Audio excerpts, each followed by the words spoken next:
here, I try the camera and then hate it. So Okay, well, so I'm not doing it. You're not doing it? No, I'm not. I see we're live. Are you currently at the other side of your house from your microphone? That's my Or are question. you in a cathedral? That's what it sounds like.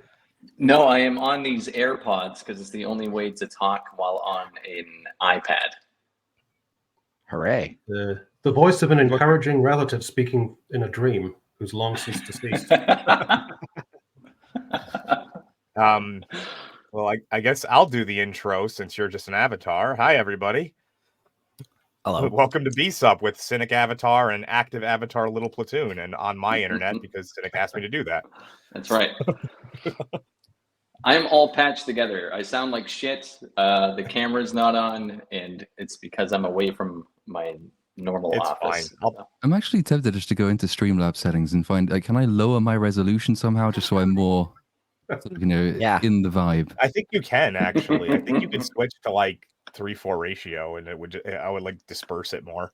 There's a way to do it in StreamYard as well. Fuck it. No, I'm going to carry on looking fabulous. It'll be fine.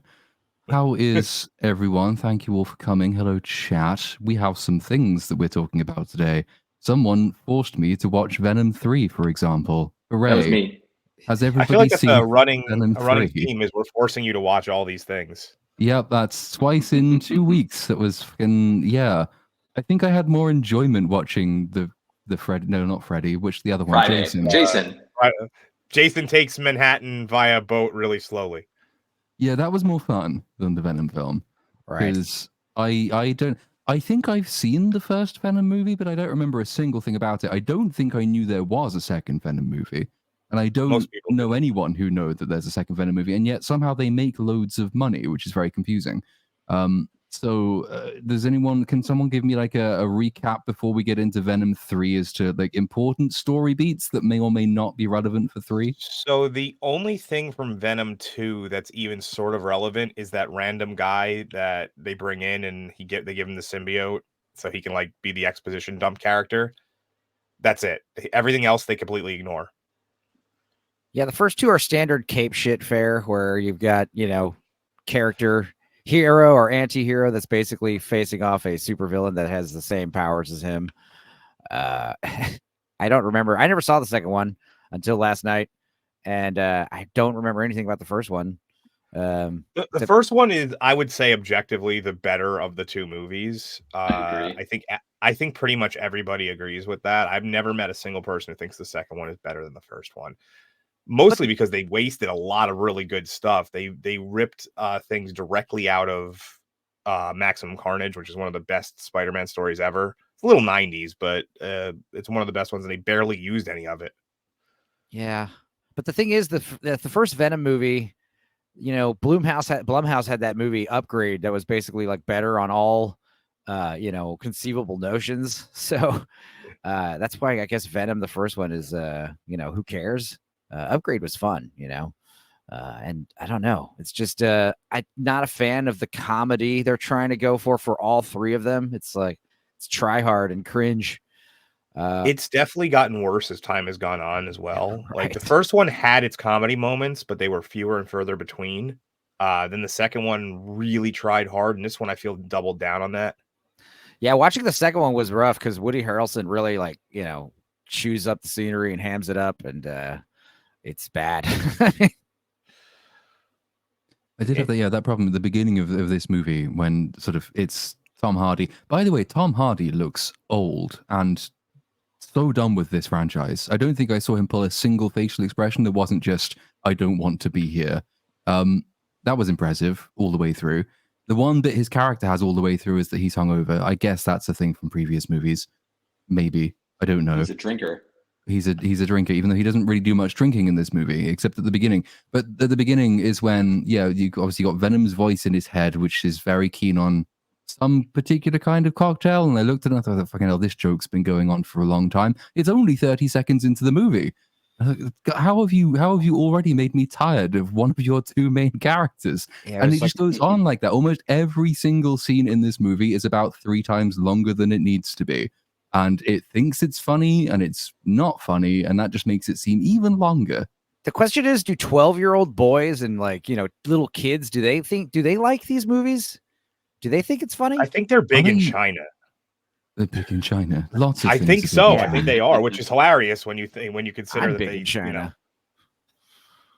I never got Uh, this franchise. It's like cobbled together from little bits and pieces of IP that Sony has with a Yes. great actor Yeah. who's kind of totally squandered in a fatuously pointless role. And it's got PG-13 violence and the tone's all over the place. So I don't know why anyone finds this appealing.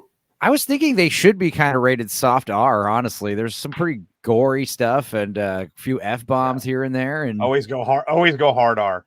they always should have go gone hard hard R. Yeah, and like Venom eats a lot of people's heads. He And does. And no but they- blood.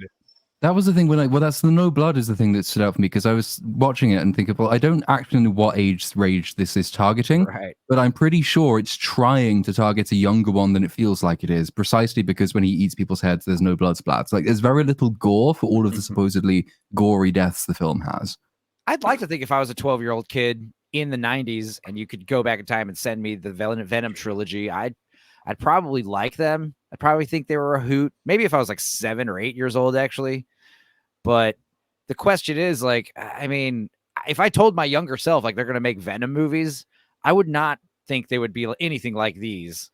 You'd think, first of all, Yeah, Spider-Man I- would be in them, Yeah, I wouldn't expect it to be a comedy. I think that's probably one of my biggest problems with this entire franchise is that Venom is a really dark character.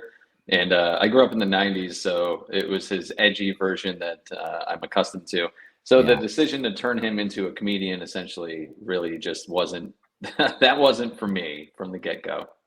Yeah, he's kind Cynic, of. I'm just loving your reverberation. Can you do a monologue from the Wonder Years at the end where there's a montage with You know, I like bet- listen about growing up? I bet my reverberation could compete with yours.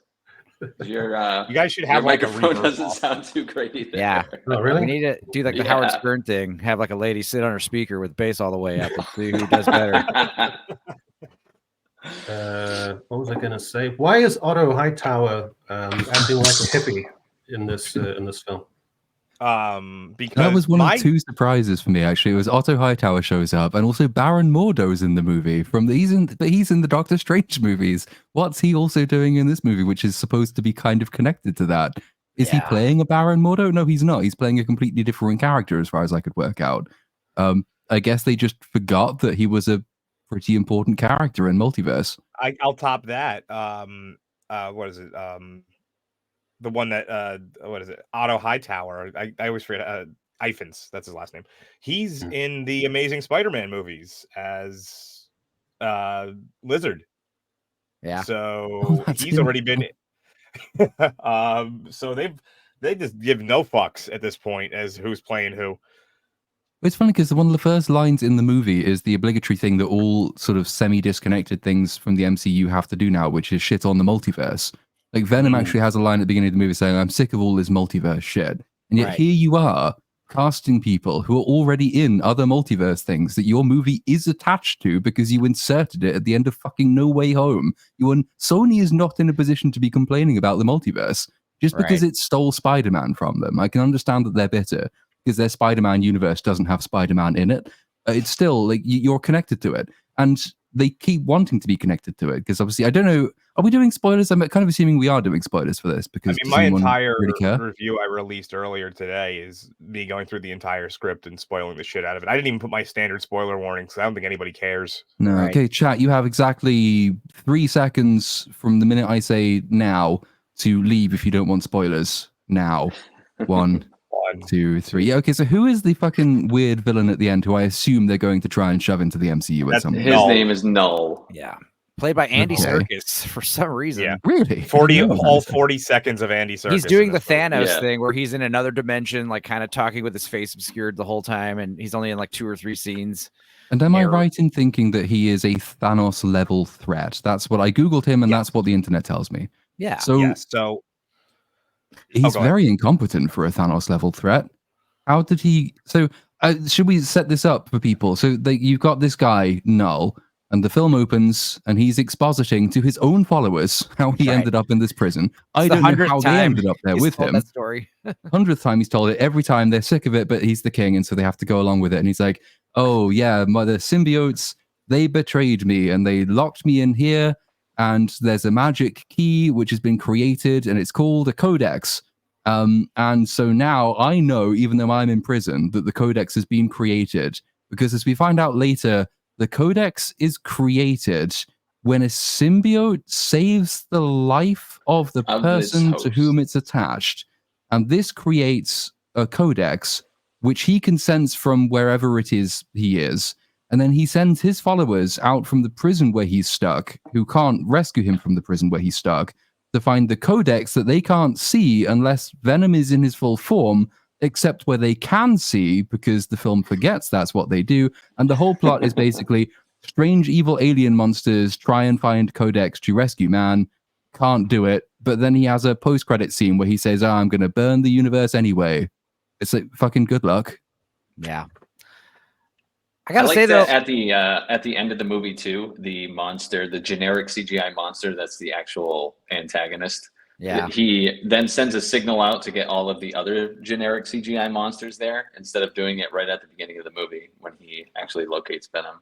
see, I thought it was That cool was my that we're favorite. getting Venom versus like monsters instead of like, you know, Venom versus basically another guy with the same powers as him. But the first monster was cool, but then we see all the other monsters. They're all just like, you know, the clone. They all look the same. It would have been neat if like each monster had a different design and stuff. But they were kind of going with like the sci-fi horror kind of vibe for this one, which I didn't mind. I thought that was an improvement on the previous two, but that was about it.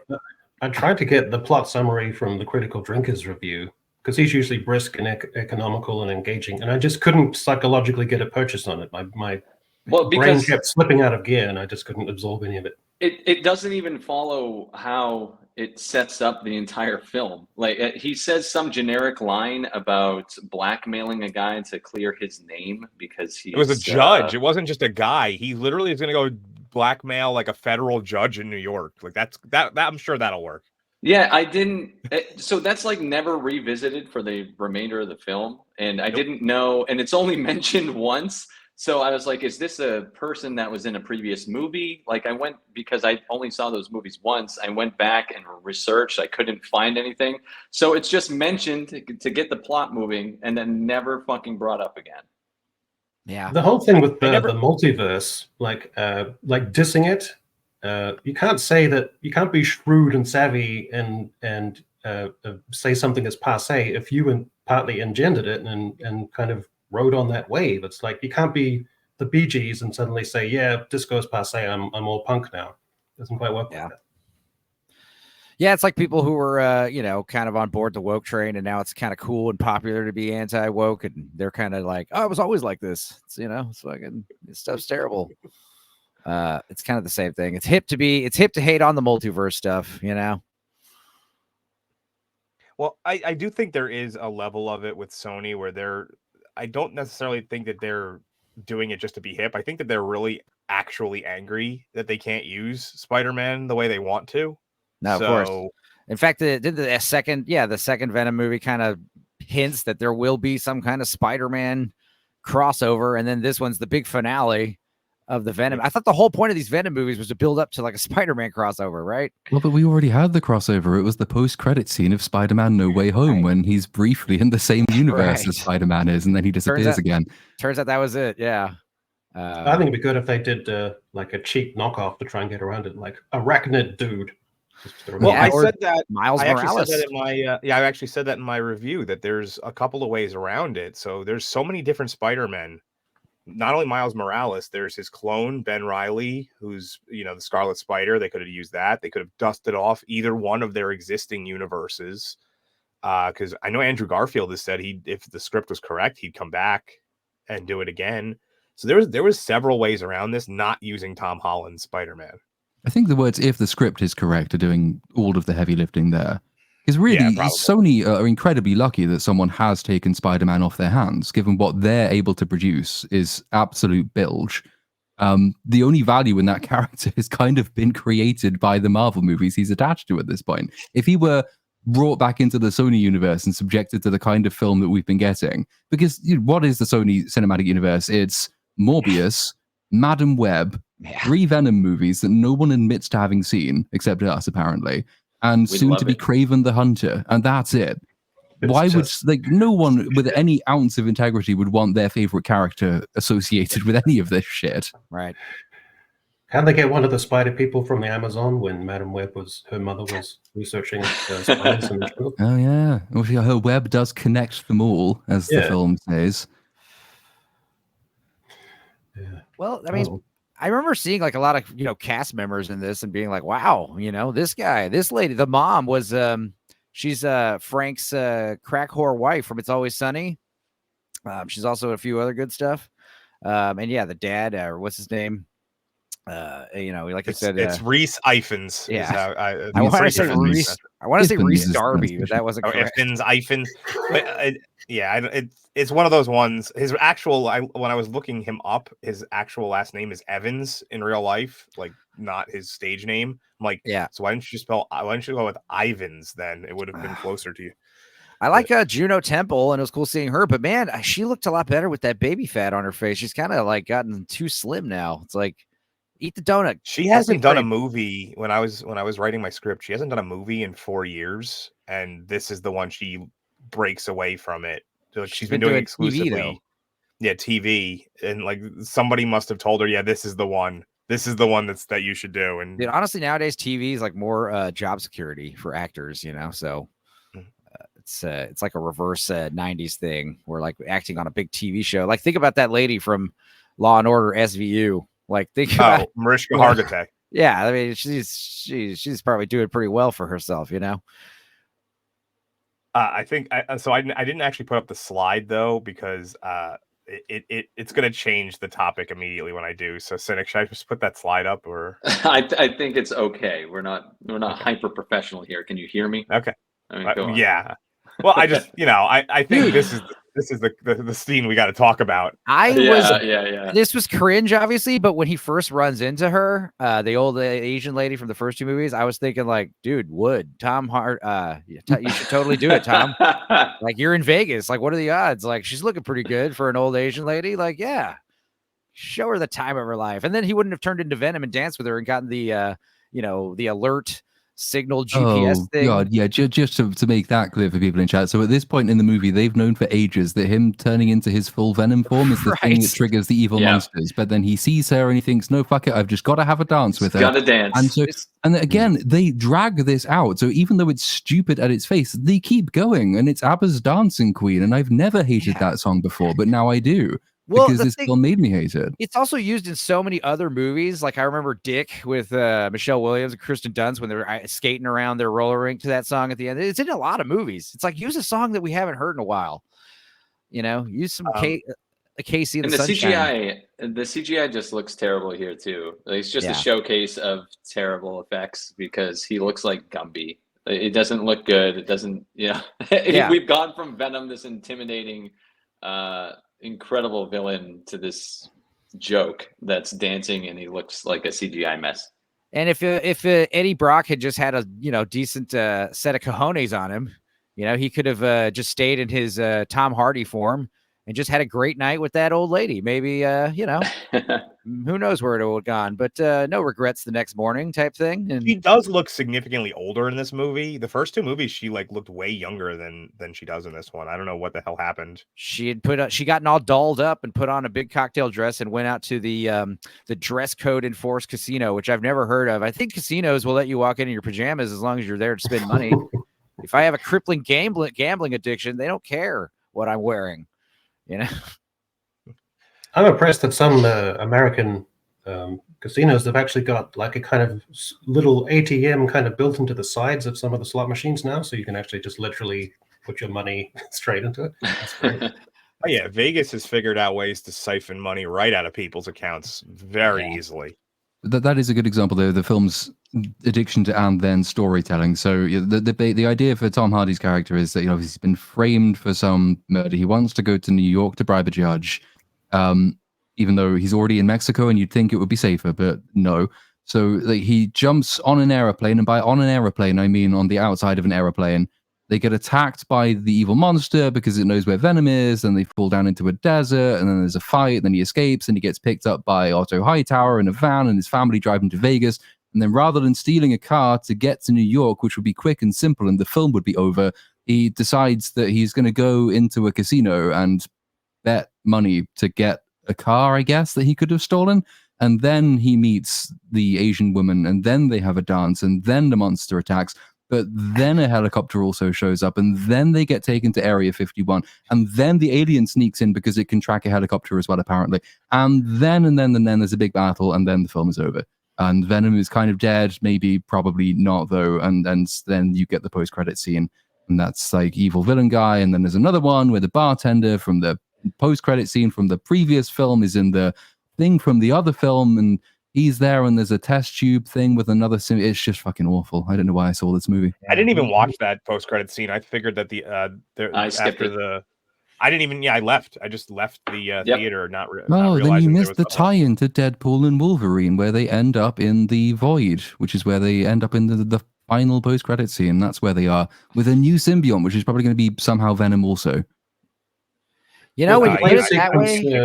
With the plane sequence a cack-handed sort of homage to that Twilight Zone episode where there's the creature out on the wing, because you have the woman kind of looking out. Oh, could be. Yeah, I mean, there is an ugly ass homage to Independence Day in this movie. Oh God, yeah, and it goes on and on and on. Yeah, I got Independence Day vibes, and also terrible version of like Arrival, and what else? There's just some weird, I was getting more Independence Day Resurgence vibes on some parts. In terms of the quality, absolutely yes. But the strict scene construction, they go down. Because the Area 51 people, they're demolishing like what we think is Area 51, but there's a real Area 51, which is under the ground of Area 51. Area 55. Area 55, okay. Yeah. And they have a bunch of symbionts in captivity, and then you get it's the scene in Independence Day where the alien manipulates data from Star Trek to speak to them. It's basically that. And then that's the bit, and that's really cool in Independence Day, and it's really not cool in this movie because it's just there for exposition. But it turns out they all want to escape captivity, and it turns out they could have done it at any point in the movie because one of the random science women who are there is already got a symbiont in her and could just press a button at any point in the movie, but doesn't. So fuck it. I don't even know why the science ladies are in the movie. What are they? What's the thing with the brother who got struck by lightning? Where did that come from, and go? Because she gets the lightning symbiote at the end. Oh, so that's what it was. That's what it was paying off? Yeah. Jesus Christ. You know, I got to say, when you put it that way, Platoon, you make the movie sound kind of bad. Pretty cool line from Independence Day, though. Like, what do you want us to do? Oh yeah. And that was way creepier in the first one when you didn't realize Brett Spiner's character is like still alive to be in the sequels. But it's so much better the idea that he's puppeting like his dead body. That's creepier. Turns out he's actually unconscious. Well, when they drop him, he's like smiling, like. I just want to pull up another one of these Area 51 2.0. I wish they would have did that. Just been like, they would have like did the text underneath would have been Area 51 2 would have been fantastic. Yeah, Area 51B as in like basement level, Yeah. If you want to have a black op off-site where no one's going to go or think to go, then surely Area 51 would be the last place on Earth where you would actually put a secret installation. And that's why it's funny when the hippie family, like crazy dad wants to go visit Area 51. I'm going to take my whole family. And then they go right up to the chain link fence and then just like open up the fence and just walk right into it's like, what? So I mentioned this in my review as well. One time when I was probably about like 20, I accidentally drove onto a naval weapons base because it's just enormous. Almost like there's just sections of New Jersey that are just called Naval Weapons Station Earl. It's fucking huge, and there's entrances everywhere. And within 10 seconds, I'm not even kidding, there was a guy popped up with a gun. It was a shotgun pointed at my car, like, "Hey, what are you doing here?" And that was on a regular day. That wasn't on. We're gonna demolish this hyper specific, like this hyper secure area today. Day. So then what happened? You mean before or after I shit myself? Yeah, I mean, did you just explain yourself out of that? You get that all the time. I just said, "Hey, sorry, I took a wrong turn." It was so at the time I had a Garmin GPS, which took me on there, and Garmin GPSs used to use naval satellites. So it was a really common thing to accidentally drive onto naval bases because they were part of the satellite they were used to that excuse. Bro, if I'm the And- security guard at this point, I'm like, all right, I don't care anymore. Just turn around, go. I don't Yeah, care. well, Just that's get the out of thing. here. And then he pointed me to the exit, but there was the sign had like it was one of those like two like there's an arrow pointing each way saying You exit. went I was the like, wrong way. no, I like popped my head. I was like left or right, and he was like left, and I went that way. That's so funny. So cringe. I mean, Cringe. where else did you think? Where else did you think that story was going? I was shot dead. That's what happened. He is dead right now. I just wanted to gauge like how annoyed the guard was, or how understanding. They Was he were like, just "Oh, used it's to no it at that problem," point. or he's like, "Get the hell out of here," you know, like Yeah, Idiot. they were just used to. They were just used to it at that point. "You're the fifth dude to drive in here because of the wrong turn thing." God, I hate my job. I'll just. I control this, by the way. You know, speaking of going to wrong places, Eddie and Venom were supposed to go to New York. I don't remember. Why did they end up going to Las Vegas? Like other than the family just was going there. So that's the reason. So he falls off the aeroplane, and then he bumps into Otto Hightower, and he and his family are going via Vegas to get to Area 51 because they want to see it before it closes. So they drop him off there because then from there he can get a car or something to New York. That's the reason. And you know right away they're hippies because they drive one of those VW campers. You know, it's like a staple in every movie. Whenever you got a hippie family or something, they got to drive one of those. VW microbus. They do like acapella songs in the back, and that was cringe for sure. David Bowie. Yeah, everything has to be fake wood paneling and crocheted shawls. Just put them in there as well. That's why it was crazy when I realized who the mom was. I was like, oh man. She does like she does the best crack whore impression I've ever seen, dude. It's amazing. That woman has been in a lot of things. Though, I mean, is she actually just a crack whore? No, because she talks normal, and then she does this like Puerto Rican kind of like ghetto booty voice. She changes like the tone of her voice and her accent. Yeah, dude, it's amazing. She's actually really, really versatile. If anybody ever saw Waiting, the movie Waiting, the really angry waitress, that's her. She's played all sorts, like she's able to be very like ethnically ambiguous. Yeah. She's played like Israeli people, she's played Puerto Ricans, she's played all sorts of things. She's like that lady in all the James Cameron movies, Vasquez, you know? Mm-hmm. Yeah. So yeah. Yeah. Decent cast though. And what's his name? 12 Years a Slave. He's in it randomly, and it's just like, what are you doing here, man? I can't pronounce that dude's name. I don't even. Yeah, I know it's a series of letters. It's Chiwetel Iwati Tewoto. Yeah, that's basically it. That's pretty accurate. Yeah. Is it? Yeah.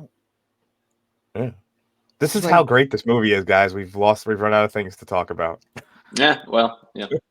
Oh, I did want to say I said Stephen Graham is a cool actor. I do like him, and he's often underutilized. He was I think there's lots of good actors in it. That's the surprising thing. I was surprised every time somebody turned up who I recognized because I thought, well, you're actually really good. Why are you here? Yeah, all the good actors are underutilized in this, including Tom Hardy. I feel like Tom Hardy's trying too hard because, he, like you said, he's heavily involved in the productions of these movies. But I mean, he seems like he's enjoying himself. I think I can't tell. I can't tell. I got the opposite impression. I think he is. He helped create the story for this one. He didn't write the script, but he was associated with the story. Like you didn't even tell. What is Tom Hardy's best performance in your guys' view? Bronson. I was gonna say Bronson was pretty great. Legend is awesome. I'd have to pull up his whole filmography. He's just good in a lot of things. Hold on, let me pull up like everything he's been in. Definitely Bane. He was fantastic as Bane. What are you talking about? Bane for review. Gotham is yours. Didn't he play clone Picard, villain Picard in Star Trek Evil Nemesis, Picard? Nemesis, that's the one. So many things. Yes, he did. That was like one of his younger Hardy Boy roles. Yeah. Because I remember everyone talking about that Bronson movie when it came out, and it was like, check this out. And it was all right, and definitely saw his weenus a lot in that one. He played an excellent London gangster in Peaky Blinders. I thought he was really good in that role. And I didn't mind him in like, you know, he was trying to pivot to that cool, suave dude like an Inception. I was hoping, yeah, do more stuff like this. He was actually, he was pretty good in Inception. James Bond type character, you know. Lovely, darling. You know, absolutely. Yeah, right. I love it. Martinis and suits and stuff, you know. Yeah. But then he starts playing Eddie Brock, where it's just, you know, like you said, just kind of like drunk, down on his luck, alcoholic. He was good in Warrior as well. That was another movie he was really good in. Yeah, I could agree with Jedi Brooks too. I think he was better than Leonardo DiCaprio in The Revenant. Yeah. Yes, I agree with that entirely. but he didn't get yeah. raped by a bear, which is why I was gonna Leo say got he the didn't get Oscar. mauled. You know how hard it is to just get Well, mauled. you know, he didn't win the Academy Award because he wasn't mauled by a bear. Right. True story. That was a real bear. That's how committed Real bear. Leonardo Yep. DiCaprio was. He said, "Bring a real bear onto the set." Dude, it looked like I that want bear the did more than maul him. I could see, like, at that point, him getting so frustrated without winning the Oscar. He literally would be like, "Yeah, just bring on a real bear. If I don't win the Oscar, I want to die." You're going to take the risk. But yeah. I can't believe we did get 30 minutes out of Venom. I think I called that. I mean, we could talk about the money that it's not. Oh, for making, sure, yeah. but- So it had a $120 million budget and it opened to 51 million. Nothing to sneeze at. There was a lot of like doomsday articles being published that it just flat out bombed off the face of the earth. It did not, but it also didn't do great either. No, I think crazy it's gonna how have that Go budget ahead. sounds modest nowadays, you know. Yeah, I know. That used to does, be an yeah. astronomical budget. Now it's normal. Yeah. It'll do well internationally. It translates well. Yeah, that's a question I have. Like, if anyone's seen these in a theater with kids in the theater, they don't need to necessarily be your own. Are the kids liking this stuff? I mean, that's really like It's not the kids; it's the weird foreign people who like it. Like all of the Venom movies have done like averagely domestically, and then they've suddenly somehow just got immense amounts of money from overseas. In fact, I think this one already has 175 million globally, Mhm. 50 million domestic, and then a huge bump, partly from China, but also from other places which have absolutely no taste in movies. Here's a question, and thinking out of the box, and I'm not just necessarily talking about Venom, but do you think like, oh, it made a shit zillion dollars in China? How do you prove that? And is it possible that it's just money extortion? You know, it's like when I used to go to Mexico, they'd have these bars run by drug cartels, and they'd say $10 drink and drown, you pay $10, all the drinks you want. And, you know, how do they make money? It's because they're lying about how much money they make. They say everyone, believes in a conspiracy theory, at least one conspiracy theory. Like my conspiracy theory is that a large part of the human race that we're told exists doesn't exist. It's just like an accounting fix. It's the same thing. There is absolutely no way that like hundreds of millions of people have seen Avatar and no one speaks about it. I don't believe those people are real. Same thing with Venom. I don't think they're real people. Either that or they're just Chinese people. But, I prefer to think that they're not real. You just committed headcanon genocide. It's amazing. It's the best kind of genocide after the real one. Yeah. They basically, it seems like if your movie doesn't star someone of African descent, you will do well in China. It just seems like that's the case. They just do not want to spend money on any movie where there's a black person on the poster for some reason. Ouch. It's the truth. I'm not making that up. They edit them out of the posters. Yeah, go look at the all Star know. Wars poster with Finn. Finn is minimized in the Star Wars poster. Look, we're not. Our job isn't to decipher the complex ways of the Chinese and their thoughts and beliefs. And they're not even going to see this show, so it doesn't matter. Darn. Yeah. What if you got like? Yeah, I mean, do they even have YouTube in China? They got like an equivalent of YouTube, right? Well, theirs is like government internet that's controlled by the government. So they have like MaoTube or something. I don't know what it is. MaoTube. I know that my favorite one ever is North Korea has won every Olympic gold medal and World Cup gold since who knows when. They fabricate these like basically deep fake these clip highlight reels and then show them to large groups of people in their square. It's hilarious. They show them together, they say Brazil players scoring 15 goals and say that was definitely us. You recognize all of those people. They look exactly like you, North Koreans. Yeah. I love the fact But in North yeah. Korea there was one captured American pilot, I think it was, or some guy held back after the war. And just because he was white and 6'2", they used him in every propaganda film for about 20 years. It'd just be the same white guy as the antagonist That in is every actually single a film. thing. The token white I think guy. it's certainly is. I think it's true in Japan and in China as well. It's called the white monkey role. I I've met a heard guy. that, I was over in Italy with a guy who used to be sort of in advertising, and like he used to be an advertising executive, but for some extra money, because he was one of the only sort of tall white Western people in that part of Japan back in like the 1960s, they would just have him for adverts and movie roles, anything that requires a white guy. It's quite a big role. So I don't suspect it's true anymore, but it certainly used to be the case. Yeah, you had the tokenistic one. And Kim Jong-il also was so keen on recreating effectively American culture, but diegetically to North Korea. He kidnapped which Hollywood director and his wife? He kidnapped a Hollywood director and his wife and basically just forced them to make movies for him for about 20 years. I don't think they ever got them back, but it was a fairly well-known guy at the time. I wish I could remember who it was because I want to see his movies. Let's see. I can look it up for you. Give Damn, me a you'd second. think that would be something I'd know, being a That was Korea North or China? fan. It was North Korea, I think. Kim Jong-il did it. In China, one of the huge blockbuster films there 2 or 3 years ago was the Battle of something Dong Bridge or something. And it's so weird. I've never seen it before, but the Americans are depicted as the bad guys. So General MacArthur with his corncob pipe, and he looks like menacing, like an imperial officer, and they're all bumbling and terrible. I've never seen it before. It's really strange, but that's what they're consuming. This It was a guy South might have the Korean most- director, apparently. Yeah. Most, Shin Sang Ok. Shin Sang Okay. I'm gonna say Shin Sang Okay, which is possibly there the you go. greatest name to be paraded out in front of people and be like, "Are you okay?" Why, yes, I am. Every time. But yeah, the apparently, yeah, he kidnapped him and the wife, and I just lost it because I clicked on something wrong. Where'd it go?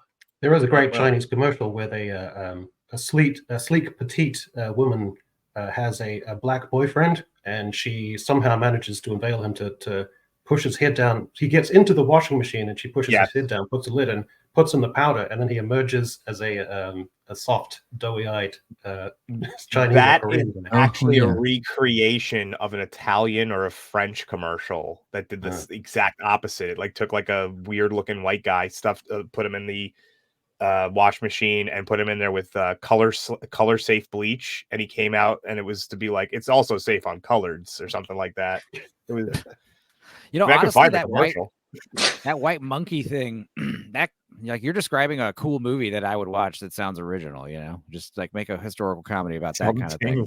Actually does sound like a fun idea.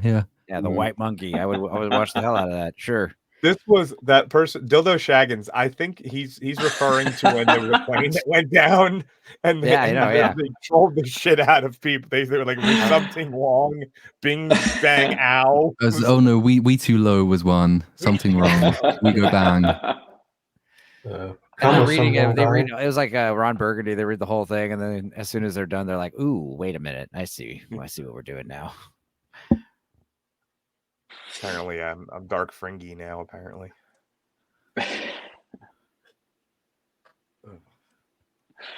yeah. All right, so that was Venom. Exactly. Fucking Jesus. Oh, hooray! Oh, a show I didn't watch. Shit. Am I the only person who watched this episode? No, Echo. I watched it. Yeah, I watched 4 episodes now. The hosts didn't watch the show, but the guests did. To be fair, I didn't know we were talking about it. That's my excuse. If people tell me what we're covering for my show, I will watch what we're actually covering on this show. I've seen up to earlier today. Just send something in the private chat. Jesus, I don't have time to ask what's happening on my channel. I've seen up to episode, I don't even know, 5. I couldn't tell you anything about them, but I've seen them, same. I think. I saw episode 3, and there was literally, it's a show made for wine moms, and a lot of the show was literally wine moms sitting around on couches drinking wine. So just a feedback loop of wine mummishness.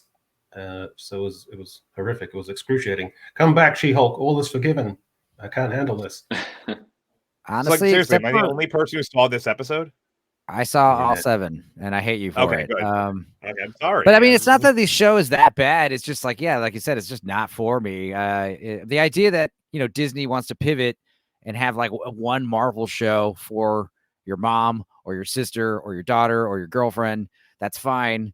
But then this idea that like we're supposed to watch it too, it's like I don't it's like I don't what is it? And then also the idea that like us like just like talking about it week after week is like it's not for us, man. I don't get it. I honestly I didn't find it too offensively bad, except for parts of episode 6 was where the first time I'm like, okay, this is a bit much. But So yeah, it's episode just 7, bland. to address what M88566 just said, is significantly better than the 6 previous episodes, which is as much of too little too late as you can get. It still has some of its woke stupidness. The Billy, the character Billy, makes a queer, like he calls himself a queerant, because apparently a queerant is the person who's being is receiving a tarot card reading. Apparently, I don't know anything about that. But then he's like, Yeah. no, I'm a queer ent, and I'm like, He also gets that Maleficent costume and comments how, hey, if the cheekbones fit, girl, it's like, yeah, and he does like that stuff. But like the sassy. actual, there's a couple of decent payoffs in the episode that they set up for. It showed that they can write.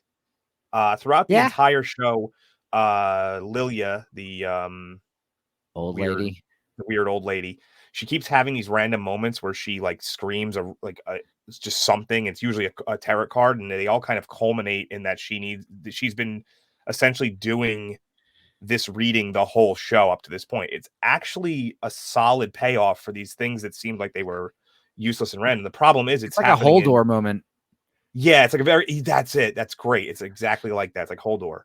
And but unfortunately it takes place in episode 7, and that's too little. Like I said, it's too little too late. It's most of the people who could have even possibly been won over by it are far gone. They kill off the Salem 7, who have done nothing up to this point, so why were they even here? And yeah, that's about it. I don't know where it's going to go. Yeah, I mean, each episode seems to be like spooky setup where we got to solve some, magical mystery box. And then one of our characters dies and we move on to the next episode and repeat. And it just seems like they're doing that, like firing down. It's kind of like then there will be one or then there was one. Oh, what am I saying? And then there was one. Deadliest. And then there was none. Sorry, and then there was none. Then there was none. Thank you. That's why that was wrong. Yeah, they're kind of just doing that kind of countdown slasher kind of vibe, but it's just very repetitive. Like, why not? Yeah, the big issue, and I said this in one of my videos. I said that they basically, a character will show up, have a very specific thing they're useful for, do it, and then be killed off. And that's the worst way to develop a character. Is, hey, this is what I'm useful for. Bye. I mean, if you're a grown woman who inexplicably loves Hocus Pocus, like to a weird degree, like I don't get it, you'll probably love this show. I don't know. Lots of those. Yeah. I mean, problem honestly, is it's attached to a bunch of other stuff. You can't isolate. Right. I didn't see WandaVision, so I'm kind of like out of the loop out of a lot of it. I'm like, I don't get it. I don't care. Whatever. After a while, WandaVision's kind of irrelevant, and so is everything else. But what's going to end up happening is that something's going to happen in this that's going to be used in something else, and then force you to watch this. You can't do isolated. This is for this audience. This is for this audience in a shared universe. It has to be all for the general audience of that universe. You can't. But that's the thing. It's the reason that I've been making myself put most of these episodes on, and I will watch the rest of it before the run ends, because I did watch WandaVision while WandaVision was coming out, which meant that I was one of the very, very few people who had some vague sense of what was happening at the beginning of Doctor Strange and the Multiverse of Madness, which is not an ideal position to be in. But if I hadn't done that, if I'd got to the Multiverse of Madness and thought, A, this is a fucking abysmal movie, and B, I don't know what this thing is and where it came from. Oh, wait, it's in WandaVision. I have to go and devote 8 or 9 hours of my life to watching that. I don't think I'd have bothered. So it's just an easier thing to keep up with it while it's coming out. You don't have that huge amount of heavy lifting to do later. Yeah. Yeah. It's a shame because the first episode was a really good, high quality production. And it had, great aesthetic and great mood and great setup. And then the drop off into just these, story of the week, by the numbers, terrible, terrible episodes. It was a chronic drop off.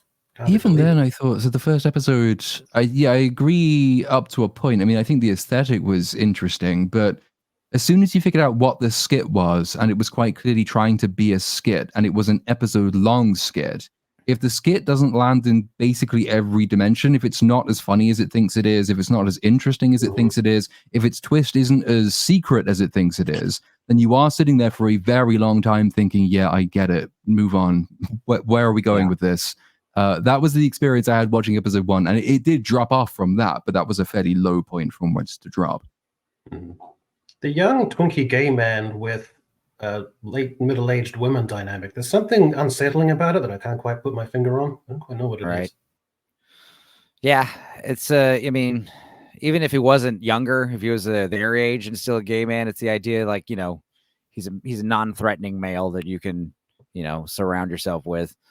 It's peculiar also because that they're guy- basically all kind of bitchy and disparaging towards him, but Right. he's also kind of like a cuddly mascot at the same time. It's very strange. That's something I wanted to ask. Like, obviously, I don't find the show funny, but just like Venom, like, do kids find it funny? Do wine moms find this show entertaining? Are there people out there that are actually liking it, or is it like Acolyte, where it's kind of universally hated and Marvel's just kind of gaslighting us into thinking it's good? I always think they wish it was one of like that thing because no one's talking about it. No one's interested. Oh, It's yeah. not getting a reaction. Any reaction is better than everyone saying, "Oh, that is on." Yeah, I can't be bothered. That's Which the is great. worst 'Cause reaction. I've always said that, like, guys, how about we don't talk about the next Star Wars thing and just ignore it? And that drive people crazy making the show. And I feel like that's what's going on with Agatha in terms of, like, you know, this kind of sphere of YouTube. Like, it's hard to even discuss. It's hard to bring yourself to watch it. It's hard to kind of have anything to talk about because it's just kind of meh. And It's just because it's not good. doing anything. So that, Right. with something like a new Star Wars show, there aren't as many of them, for one thing. They do Right. tend to be leading towards something. Either they are tying in with something people already like, or they're trying to build towards something they hope people will like. It's harder to ignore those things. If anything, Skeleton Crew is going to be the test case for that because it is set so out of the way and it's so seemingly disconnected from everything. And it doesn't seem to be trying to build any new period of galactic history. That might be the Agatha of Star Wars, and they probably wouldn't be too badly off if that is what it happens. But with something like Star Wars, it's harder to ignore. With Marvel, there are just so many, and there will be one, maybe possibly useful piece of information you'll get from them. The Darkhold in WandaVision. I'm assuming, because again, I've not seen the last 2 episodes, is the whatever Twinkathon's name is. Is he like important now? Is he Wanda's kid? Well, I mean, he is Wanda's kid. Well, that was one of the things that he asked in this one was, am I Billy or am I William? It's like, and they never actually answer it. So I have a feeling that, but yes, he is. But he's an important comics character, right? So I would assume the one thing we need to learn from this is going to be whatever happens to his character, would be my assumption. He's as important as you make him in the comics. But that's the other thing is everyone's calling out the stuff from early on. Like, what's her name is obviously so and so. I mean, I don't know if you guys want to spoil it, but it's no one cares. It's, Aubrey Plaza is obviously death. You know, okay, yeah, we get it. Setting up for it for pretty much the entire show. They've dropped some very not so subtle hints. But again, if you're not a comic book fan, like you said, you're a wine mom. They probably appreciate those hints and still act like they're surprised. Maybe, I don't know. But why would they? I mean, why would you, as a wine mum, go into a show in a franchise that was never popular because it appealed to wine mums? It's such a weird. It's kind of what you were saying earlier, Darker, like the impossibility of compartmentalizing to such a degree. Like this franchise and these characters and the story they're a part of, they're not popular because they appealed to wine mums. So trying now to say, oh, this is a Marvel show for you. Well, they can go and watch Suits for the billionth time. Why would they want to watch this? Yeah, exactly. Wine moms typically watch, kind of documentary style stuff, and also comfort shows that they've seen hundreds of times. That's what they love. True crime is very popular as well, which is why the first episode has that true crime feel to it. I think that Mary feel. I mean, each episode has a different thing they're going for. Yeah, it has a different aesthetic. Yeah.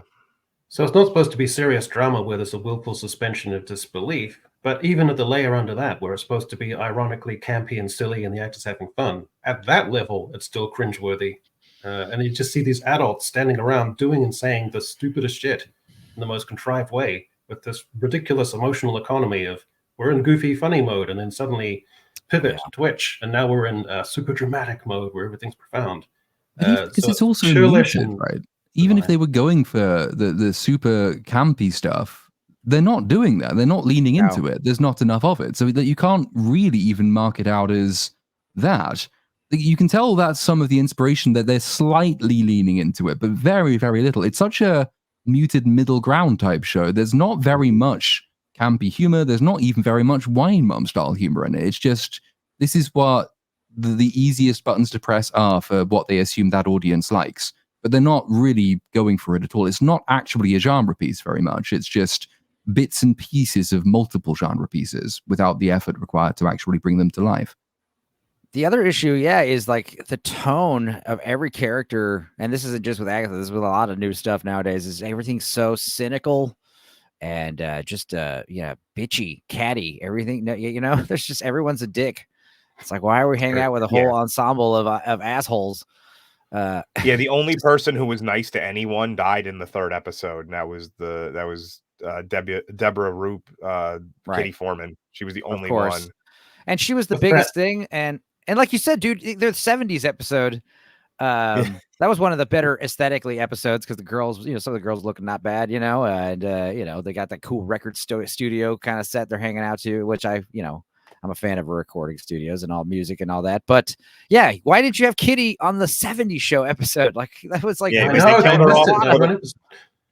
unbelievable. But that song was, my toes couldn't cringe any further. They sort of twisted and wrapped around themselves. The songs are bad.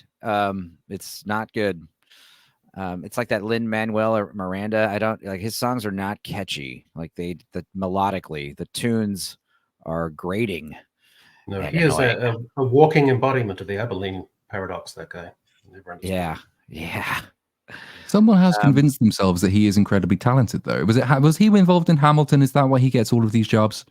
He's doing lots of stuff. Yeah, he did all of Frozen and many, many, many musicals. But it's not. I'm sure he is talented in the sense that he can, compose music. He can read sheet music. He can conduct an orchestra. He can probably do all that stuff. But in terms of like the music he's writing, not good. Like John Williams used to always take every tune and just play it on the piano first. And, you could say that he recycles a lot of his stuff, but I mean, he has like a he writes complex music, lately there's been a pivot with musicals to, the song has to be a musical number, but it also has to be radio friendly. Like it has to be like a pop song. And I'm really tired of that. When you go back to the show tunes, modern icons don't pass the street test. Like if you asked a random person in the street to name one of his songs, one of his contributions, no one would be able to say anything. If you asked a random person in the street, can you name 2 Taylor Swift songs? They wouldn't be able to, on balance. So modern icons don't pass the street test. That's my view. Right. Yeah. And then even music numbers, music themes, you can't even like any movie made after the year 2000. It's hard to think of like the theme of the movie, like sing that to yourself. Melvin has had this running gag with me that he keeps saying Kitty Foreman is the baddie, which brings up a good question that I've started to wonder is who is the villain of this show? Because at first they're like, oh, it's the Salem 7, and they're dead now, so they're not. You say it's a joke. That's not that far beyond the realms of possibility. It would be a strange writing decision to have her introduced and brought along by accident in a way that doesn't pay forward to some revelation later. Just sitting there watching it thinking, well, she can't actually be dead forever. That's too convenient and too seemingly pointless for them to let that go. I wouldn't be surprised if she came back in some role. If not maybe the main villain, she'll be back in some form. It's weird for her just to die like that. It's suspicious. But then again, that is me looking at it with kind of a writer's eye, and that basically disqualifies me from actually writing the show. So they probably won't do that. But okay, we can't have proper villains that are cut and dried and emphatic villains. That's so passe. It has to be morally relativistic across the board because everyone has to be empowered and reinvented and recontextualized in some way. Well, that's kind of the thing with this show is, and I've noticed this at the beginning. So the main character was the villain in the previous show that it's connected to, and is a villain for the most part in the comics. And then you have Death, who is a villain, who's been revealed now, and the Salem 7, who are villains, and all these other characters who are acting like villains. So you literally have just a bunch of villains with no heroic character whatsoever. The closest one being Wiccan, Billy Maximoff, whatever you're going to call him. And he's even been acting like an asshole. So it doesn't make sense. Well, I have 2 questions. First, what does Melvin get if he's correct in his kitty form and theory? He can pick another Two Hose episode. That's usually my only currency I have. Second, who's the hero of the show? That's what I'm saying is we don't even know, there's really not a hero. It's just a bunch of they're not even anti-heroes because they're not working toward a greater good of any kind. They're working on selfish premise. Sorry. And they're not they're all on the road to get power. So they're not actually building toward anything that it's going to be very random at the end if they somehow shoehorn in a heroic subplot. It's the same Acolyte problem where you go towards the end of the season still not knowing who the main character is really, what they're trying to achieve, whether you sympathize with them or not, who the proper antagonist is. So yeah, it's kind of deeply unsatisfying. The conventional thing to do would be for Agatha to go on an arc which actually gives her the hero moment at the end. She goes through this having started as the villain, and effectively it becomes a redemption story. In which case you need a villain outside of her against whom she can, hold up the mirror. This is what I used to be. This is what you are now, kind of thing. The conflict would probably be over Lily Maximoff, who is obviously the younger person whose direction hasn't yet been set. Agatha can serve as one moral pole, and the villain, whoever it turns out to be, is the other one. And the choice is, which direction does he go? Is he going to be evil or is he going to be good? Is he going to learn from this flawed hero in Agatha, or is he going to go down the easier path of evil and darkness and hatred and all the rest of that shit? That is where a show like this would traditionally go, I think. From what little attention I've paid it, I don't know if they've precluded that happening. But maybe they have, maybe they haven't. I need to, sadly, actually rewatch a load of the episodes. Oh, no. Yeah, I've actually, for my scripts for these ones, because the episodes are so short, I've been watching them twice. Once for my immediate, reaction, so that way I know which direction I'm going. And then because for Rings of Power, they're much longer episodes. I do them as I go along. These ones, I'm able to do it a little bit different. So I've been watching them twice each. And when I was watching, I found that you can let whole minutes or two just elapse, or you can just scroll through and see that nothing has changed in terms of continuity. And you can actually go through that and keep things pretty cohesive and get it down to about 8 minutes of actual watching. That's why it's so hard to pay attention to, because you can, as soon as you get into the habit of going away and doing other things, and then you get back and you may have missed something, and you think, well, do I really care to go back and find out? Nah, It doesn't matter that much. Mm-hmm. That being said, there was a fairly large super chat I'd like to bring up from one of our, the one that Cynic always makes you read, I think, is this one. He can't pronounce it. Can you pronounce it yet? That's right. Toivo. What's the last name, Platoon? You got Korhonen, I think. Yeah, Toivo Korhonen. For 50 euros. Hey, BSUP, and happy late Halloween. Is it? It's not late Halloween. It's early Halloween. What time zone are you living in? The clocks have only gone forward by an hour. Happy late early Halloween. You have these 3 actors and these 3 roles. You do the casting. Actors: Morgan Freeman, Owen Wilson, Sydney Sweeney. Roles: serial killer in a slasher, a new Ghostbuster, main character in a zombie basher. Well, Sydney Sweeney's boobs are big enough to bash all of the zombies, so I would say that. Yeah. But then she would also be a very attractive new Ghostbuster. Owen Wilson should be a great serial killer. I was gonna say Owen Wilson should be the slasher, and every time that they show up and the body's there, you just see him walking away, and you just hear, "Wow." He played a slasher technically in the Minus Man. He's a serial killer with that one. He chloroforms people and buries them and stuff. It's crazy. Janine Garofalo's in it, but yeah, I would Morgan Freeman as the new Ghostbuster, because the Ghostbusters have to be old. The older and fatter and out of shape they are, the better the movie gets. And they're kind of losing that aesthetic, with the young Ghostbusters. It's no, they got to be old exterminate, plumbers. It's I feel like Sydney Sweeney would be better as an actual ghost in the Ghostbusters movie, being a attractive ghost. Yeah, because we know if we made her a new Ghostbuster, she'd be super smart and awesome, and I don't want to see that. But she'd be wasted because she'd be in the full-length zip-up Ghostbuster costume, which would waste her physique. So I'm going to put her in the zombie basher because I want her with a baseball bat. She's a stripper who got locked into a strip club closet during the apocalypse and comes out. Yep. She's just a dumb stripper, and she's got to kill people with whatever weapons she finds. That'd be great. So is that Sydney Sweeney is the zombie basher? Owen Wilson is the Ghostbuster? No, he's the serial killer. He's the slasher, the serial killer. He's the serial killer. Oh, I could see that. Yeah, and then plus also Morgan Freeman's an old man, so I mean. But there's Unless already he's a killing black. people- They already have one black Ghostbuster. But they've already targeted that demographic. How would we have two? Yeah, you're right. They can't possibly have two Ghostbusters that are black. Hmm. That would just be Yeah, the I- argument. Like he would show up and it would be that scene in Not Another Teen Movie. Like, hey, I'm supposed to be the only black guy in this movie. Oh, sorry, my brother. I'm outta I don't here. want to And see just Morgan. leave. I don't want to make Morgan Freeman have to do too much like physical, activity acting. He's an old man, so that's why Ghostbusters great. He could replace the lady with the secretary. But that's why I was yeah. thinking serial killer, because he could be like 7'2", but he's actually the killer, and he puts the head in the box, and Kevin Spacey was framed, and then he just has Right. to sit there and be sinister, and he can narrate and exposit at the end of the movie, which is all he's really there for. I want That Sydney was Sweeney to honestly, be Adam able to Gray's constantly right. be Sydney Sweeney to be pulling out long strings of bubble gum, chewing it, wrapping it around her finger, putting it, mushing it onto the bottom of a baseball bat when she goes into a rampage to smash the zombies to the sound of sabotage. She doesn't even have time to change out of her stripper underwear. She's like Yeah. wearing the Mhm. stripper bikini like the whole movie. Dude, this is $1 billion idea right here. Absolutely. I guess I'll pull up a couple more supers while we're at it. Cynic, do you want me to just do it, or do you want to still No, sign? you know what? You can listen to my shitty microphone. Okay, I TGV wasn't Monster sure. for $2. Hi, everyone. Good seeing all of you. Good seeing you too, sir.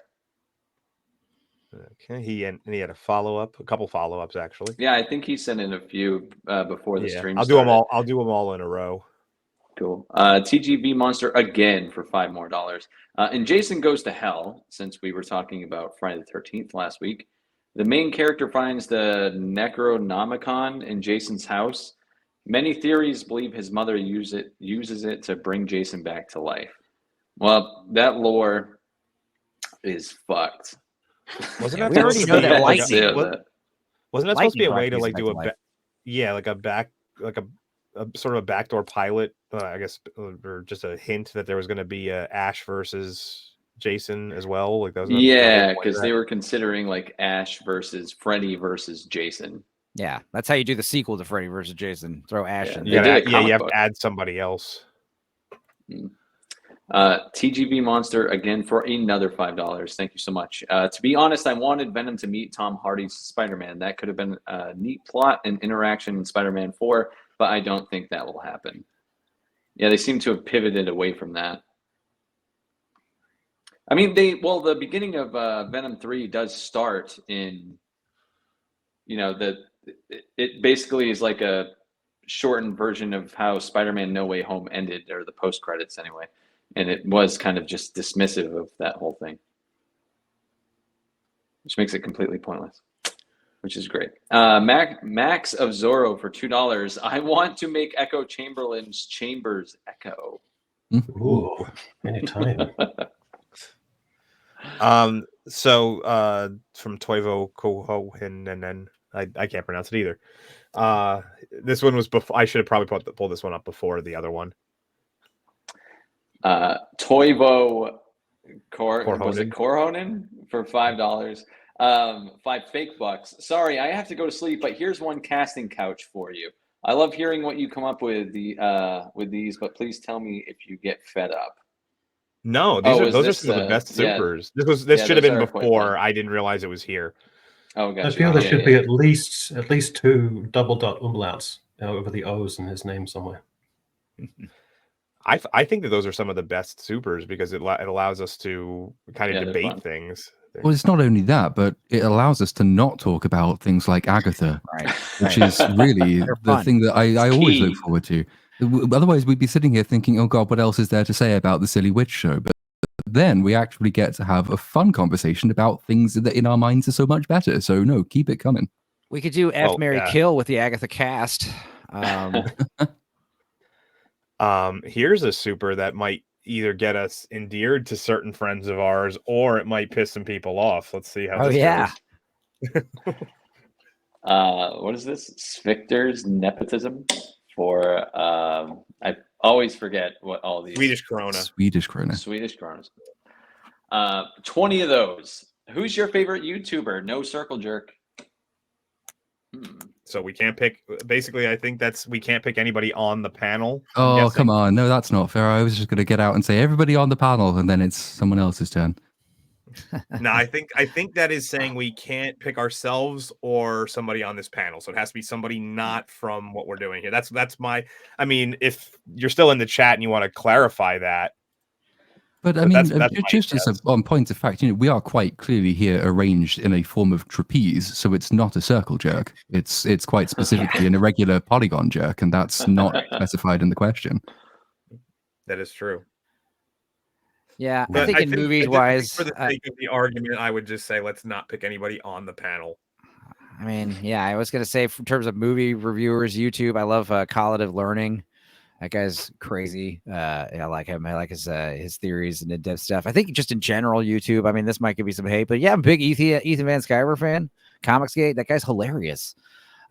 He's just funny. I've been listening to him for years. Like, in fact, I was listening to like the Comicsgate stuff back in like 2016, and then The Last Jedi happened, and that's how you found like, Mahler and Critical Drinker and Jeremy, Geeks and Gamers, and all those guys. It's just like picking up that magic time between Solo and Last Jedi, where you're like, I think about it, if The Last Jedi was good, like how different my life would be. I wouldn't know any of you guys. I wouldn't be here doing this right now, like. My favorite is actually Andrew. My favorite YouTuber. I like how you got that was like a sub miss him. setup where you're like, it's actually Andrew. That's right. Yeah. Echo, I guess. I might be the only person on the internet who equally likes Mark Felton and It's a Gundam. That's a very It's a specific Gundam. It's combo. hilarious. He's very funny. I kind of have a an excuse, an out. So I'll just hold up the picture. If it wasn't for Drinker, my life would be a lot different. So he automatically gets it. It's kind of a cop out on my part, but it's the truth. I wouldn't be here doing this. My life would be extremely different. So he automatically wins. Actually, Andrew's not your favorite too. No, Dude, I watched Howard the Duck with Andrew, and that was a blast. That guy's cool. Oh, and honorable mention to Space Ice. I love that too. Dude, Space Ice is funny. Yeah. Oh yeah, and honorable mention to Review Bruh, because I just discovered him. I've just been watching his food reviews over the Honorable past mention week. to the last person on YouTube I happen to watch, because that's the name that's in my head. That's right. I see that. Bruh. Review Bruh's great with his. Go ahead, sorry. I don't spend very much time on YouTube because I spend too long making videos that I don't actually have time to spend on the platform that I technically work on.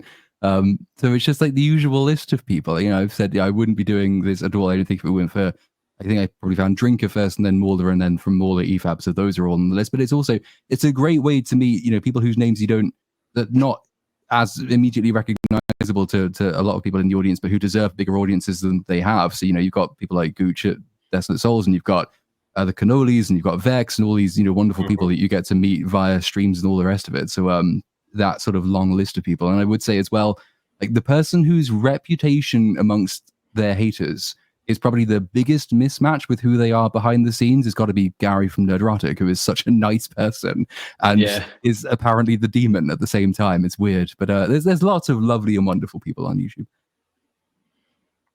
And this isn't technically a super, but who's our favorite chat member? Ooh, I love the name Dildo Shaggins. I'm just going to throw that one out there. That's a great name. Yeah. I think it pretty much boils down to who has the best name when it comes to the chat members. And Dildo Shaggins is definitely up there.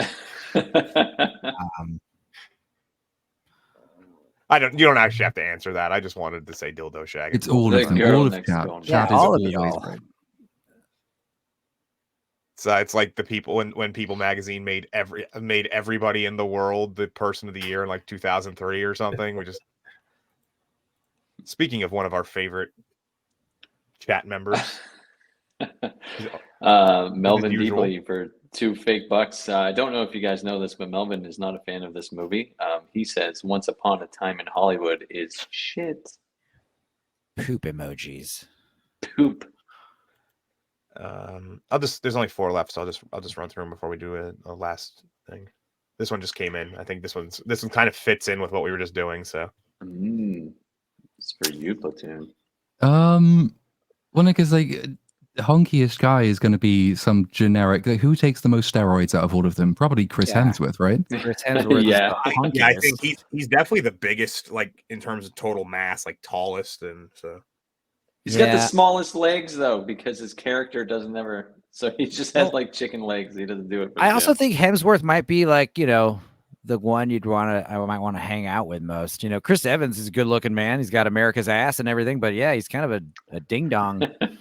So I think Chris Pratt would be the funnest one to hang out with. Actually, Chris I think Pratt, he- yeah, he's he's the one you marry, right? Hemsworth is the one you bang, and So now we're doing This MC is Platoon's Chris, question. Mary Bang Kill. This is Platoon's question, and Stupenzo said, "I fucking got it." I could put myself in a woman's shoes or a gay man's shoes and think who's an objectively attractive guy. Oh, but that wasn't the question. The question wasn't objectively attractive. It was hunkiest, wasn't it, or whatever it was? Hunkiest is Hemsworth without objectively, yeah. And it just became an opportunity for Stupenzo's strange preoccupations that he's been harboring for all this time. Dildo Dragons in chat has suggested that Tom Holland seems pretty based. Tom Holland has just launched a non-alcoholic beer, which disqualifies him from any of my social circles. Fuck that shit. Yeah, just drink water, guys. I mean, Yeah, like the thing that people say that they like about beer is never the taste; it's always the effect it has on you. Like, why would you ever do that? Paul Rudd is the winner. He's the most hunkiest of all of them. oh yeah, he never ages either. Paul Connolly for 20 fake bucks. Hail panel, regarding the American pilot in North Korea, you guys should check out the story of James Dresnock. He was an American soldier who defected to North Korea and always played evil Americans in propaganda movies. Is Right, that it who might we be were him. talking about? Yeah, I think so. Yeah, is that 6'2" guy that you guys were talking about? Yeah. I wonder if you get used to it. Like, after 10 years and maybe 20 productions, you just go, yeah, that's a living. You're just walking down the street, people are like, "Oh my god, it's the white guy!" Every time you walk down the street, it's, like, It's the white guy. the white guy. Paul Connolly for 10 more fake bucks. Hail panel, regarding the white monkey roll, you guys should check out. Wait, isn't this what we just read? No, I Check out the story. the other one was $20, wasn't it? Oh well, he Yeah. sent it in again for 10 more bucks. And He really as a wanted us to read gentleman, it, so he really wanted read us it to again. read it. So hey, well, fuck it, I'll read it again. So there's the white monkey roll, right? And you guys should check out the story of James Dresnock. He was the American soldier who defected to North Korea and always played an evil American. Is that the Yeah. 6'2" guy you guys were talking about earlier? Is How did that the rest the of this 6'2" conversation I think that was the 6'2" guy that we were talking about. Can you imagine if he walked down the street all the time and everyone was just like, "Hey, look, it's the white guy." go? There we go. Luckily, I Also, remember being that. 6'2" down there is like being 7 feet tall here. Yeah. He just holds all their basketball league records, all of them. M8566 for $5 real. Plutes, get back to the editing minds. We need more Rings of Power videos. Great work so far. Oh, thank you so much. Yeah, I don't really know exactly what the plan is for those. Season 2 will probably just be worked on alongside other things. I want something else to do because with the best will in the world, it's an old show. The buzz is gone. For the amount of work that those videos take, they do not pull in the views that they need. So I will do them, but I do also need other things to do as much as anything, just for a bit of variety. But the problem is there's nothing else really on. I did think about doing Venom, but I just don't give a shit and I can't be asked to watch the others. There's got to be something else coming out, isn't there? When's Craven out? Is that November? Raven's in December. I Oh think. God, there's a whole month to go. Is anything coming out in November? Gladiator 2. Wicked. Oh, okay, that could be fun. From Wow. Box Scoot for $2 regarding the white yeah. monkey roll. You should check it. Can you imagine if he was just walking down the street and they were like, "Hey, that's the white guy"? I'll just keep doing it every time. Anybody who Like wants we're to hear stuck me in keep some- saying that. Stuck in some horrible Agatha spell. Dormammu, we've come to bargain. Joe Eager for $10. Ever seen Once Upon a Time? Nearly every character turns out to be a villain. Sure. The drama Is that the series. show? Is that the show? Like it's like a TV show. I believe right? so. Yeah. Oh, Sonic 3 in December. Fuck yeah. Sorry, Yes. Dark Hour. It's okay. Right. I mean that deserves all of the praise. That I think that Mhm. we're gonna do a whole episode on Sonic 3. I'm already That saying. Heretic yeah. movie comes out next week, or I think that I might have be not all heard right. about that, and then all of a sudden it's everywhere now. It was. I heard about it a few months back, but it might be good. Might be it might be bad. I don't know. A24. You never know. Taker 610 for $5. Mahler and friends have a nearly 4-hour compilation of the funniest moments from their Star Wars Outlaws playthroughs. The speeders are comic gold. I need to get that. If I'm right in thinking that actually wasn't there, some guy did it based on all of their streams, and then it was really good. And so Mahler correctly said, "Well, we'll post that if you'll let us have it." I think he paid him for it as well.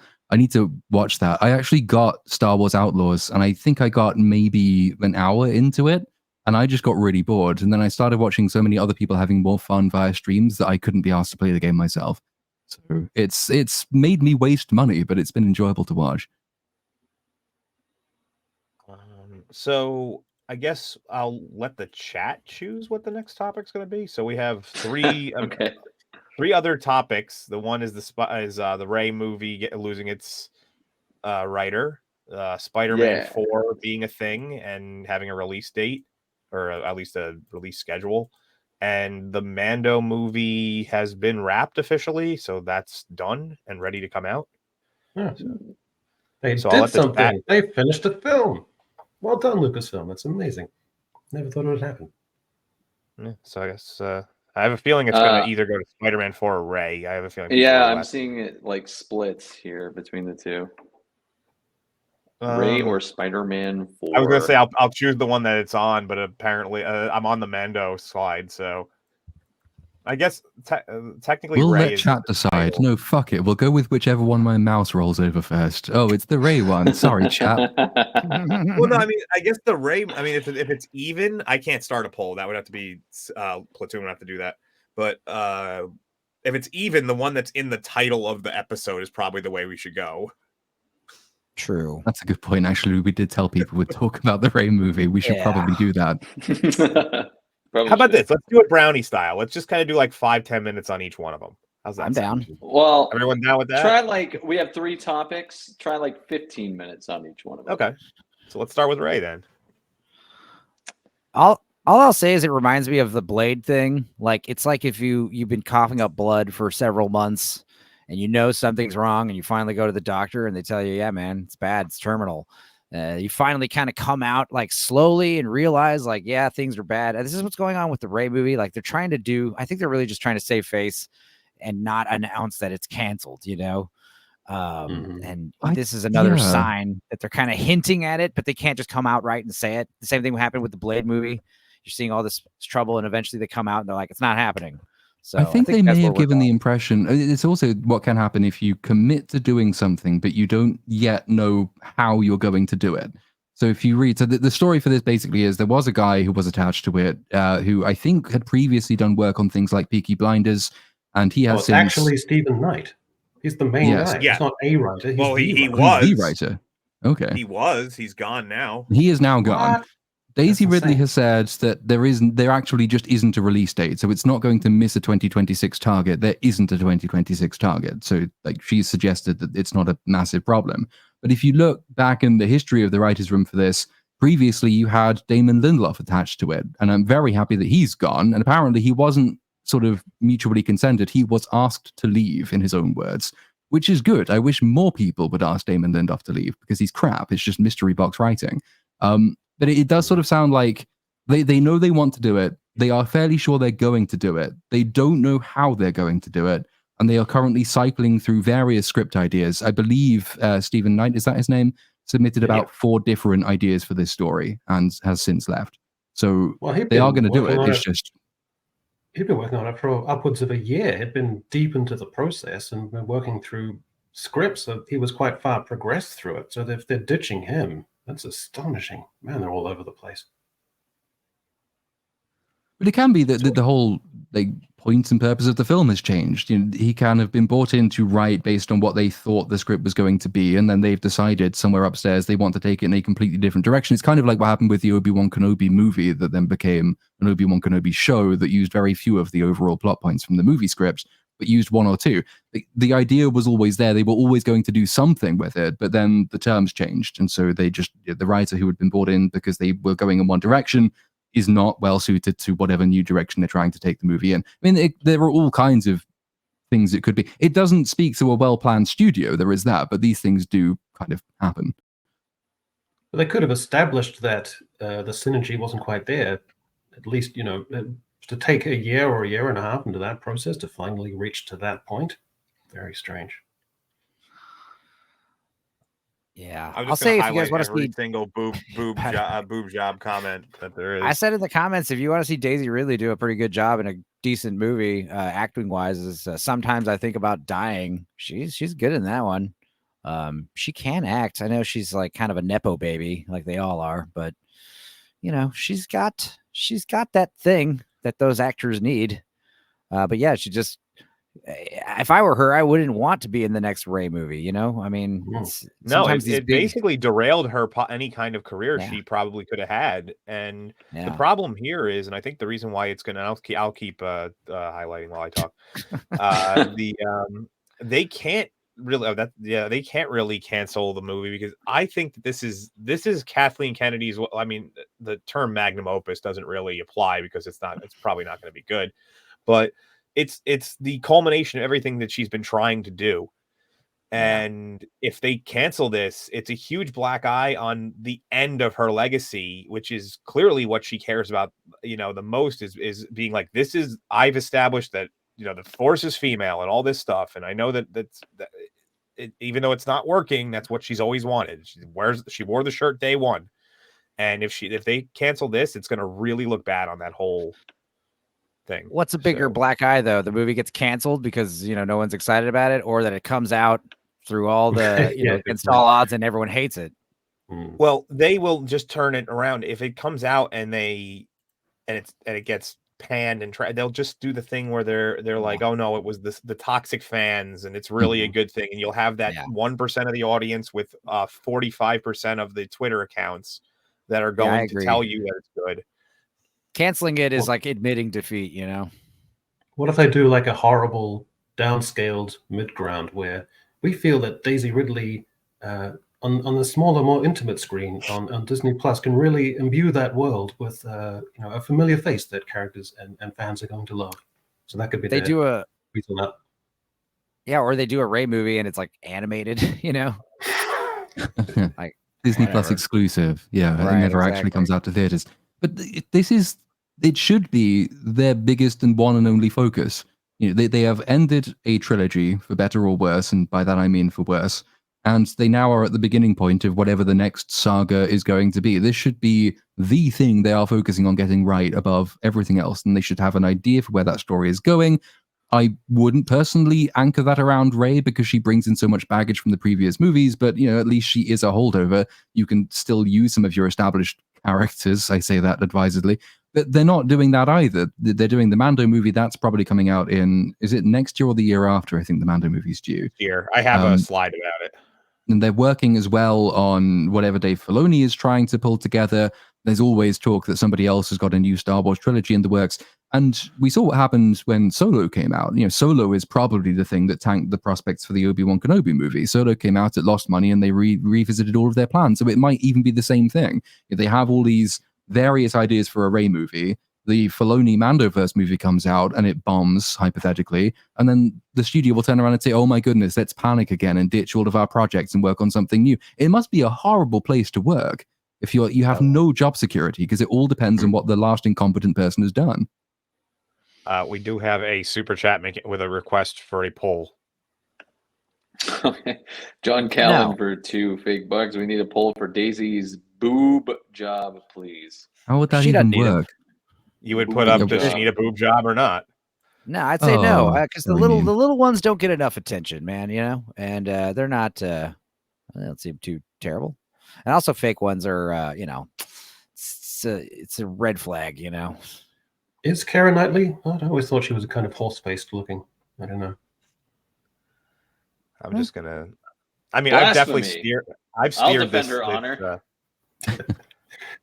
But is the Mandalorian film going to be a lavish Star Wars production film in the sense that we know? Is it going to have a John Williams score to it and be in an epic scale, or is it going to have that pseudo Ennio Morricone music in it? Like, is I it would actually assume going to be that. what we consider to be a fully fledged Star Wars film, or is it kind of like a, I don't know. I don't think so. I mean, that's sort of what I was getting at when saying that they should make the Rey movie or whatever that, that place in the story has to be the single focus, because once you do start releasing all of these effectively big episodes in cinema, Star Wars loses the only cinematic magic it has left. It's just another TV show that ends up on a slightly bigger screen from time to time.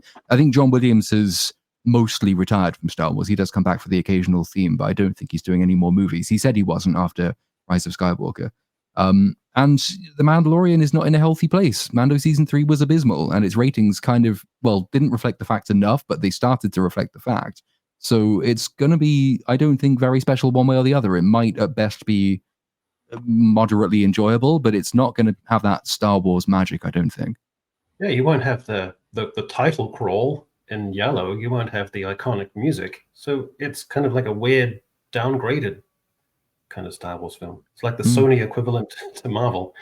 I don't know. Yeah, every time they've released one of those movies that doesn't have the crawl, it just doesn't have the right feel at the beginning. It doesn't matter what comes after it. There's just something about that sitting there, a long time ago, and then it just pops out at you.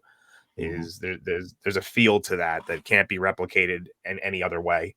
But it's a unifying cultural signifier. It's an iconography thing. It's very important to what Star Wars used to be. And all 2 Star Wars movies that have come out in cinemas that have not been part of the mainline trilogy have each done their own thing to try and distance themselves from it, to say, this is not one of those Star Wars films. This is a different Star Wars film. You had Rogue One, which just hard cuts into the planet rings, and you had Solo, which has the blue text at the beginning. And even the Disney Plus Star Wars shows have done something similar. They all have a different approach. And I'm all for having a different approach for your non-mainline entries, but unify that so then you've got an equivalent for the text scroll. If every movie comes out and it's something new and something new and something new, and all you're saying is, oh, it's different this time, you don't know what it really is. It's not Star Wars. It's just something doing something else generically again. Yep. Okay, I guess speaking of which... Oh, no, it's 2026, not 2025. I thought it was May 22nd, 2025. What is this font? Yeah, What's which going is on? That's that fucking Android font right Comic there. Sans? Wow, this is like Comic Sans, or no, yeah, something like that. I can't Yeah, take. You could say anything in that thing, and I wouldn't be able to take it seriously. Is this how your Twitter looks, Darker? No, I just pulled this. I just pulled this off of Google. This isn't what mine looks like. You're gonna go to the comment section of this screenshot. It's all gonna be talking about the font. Like, what is wrong with you? I use like whatever has umlauts in it. That's the one I use. Annoys people. The Mandalorian and Grogu. That's gonna be, no one wants to say that at the ticket booth. 1 ticket for Mandalorian and Grogu, please. I really. How much do you think he was on set? Like actually on set? Right. I thought you was. How much do you think he was on coke? I thought you were about to say. That would be libelous or slanderous even. I suspect quite a lot for this because I reckon his helmet is going to be off all the time. It's a movie. He's going to have his face on that screen. It depends how much they were willing to pay him to not show up. Like if there was significantly more, if there was significant money behind it, and he could just do all the voiceover in a sound booth somewhere and do a different movie at the same time, I would probably do that. Yeah. I mean, it's bittersweet because Grogu was like the thing that kind of, reinvigorated interest in the Star Wars universe, especially after Disney got it. And just like The Matrix, or anytime there's a good movie that comes out, something good happens, they just overdo it. So now that's just like Grogu's the center of everything.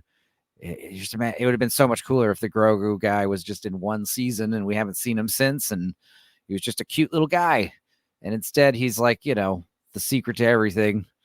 It's going to be interesting that former cast member Gina Carano's lawsuit will probably be reaching its climax around that time. Yeah, that's another thing. I was hard anti-Disney after that. I was very vocal about, defending Gina. I lost some friends in the real world because of it, which, to hell with them. But so she's got to win that lawsuit, man, so I can rub it in their faces. It's probably wrap filming because they film the entire thing on a sound stage and don't ever have to leave and just. Yeah, you can Also- get if you don't have any on location shooting, you can get shit done pretty quickly on the because they're gonna Yeah, do in a bunch of reshoots anyway. So they get all the initial shooting done in a few months, and then Yeah. all these people will be brought back in about 6 to 8 months. Somebody will be out of shape. We'll hear a joke about that. Yeah, My only Favreau's hope is also a that, competent filmmaker. my only hope for the film is that Bill Burr comes back and gets a big, huge Disney payday. That would be nice. I would always like liked his that. character. His character's great. I kind of hate him for not sticking up for Gina, though.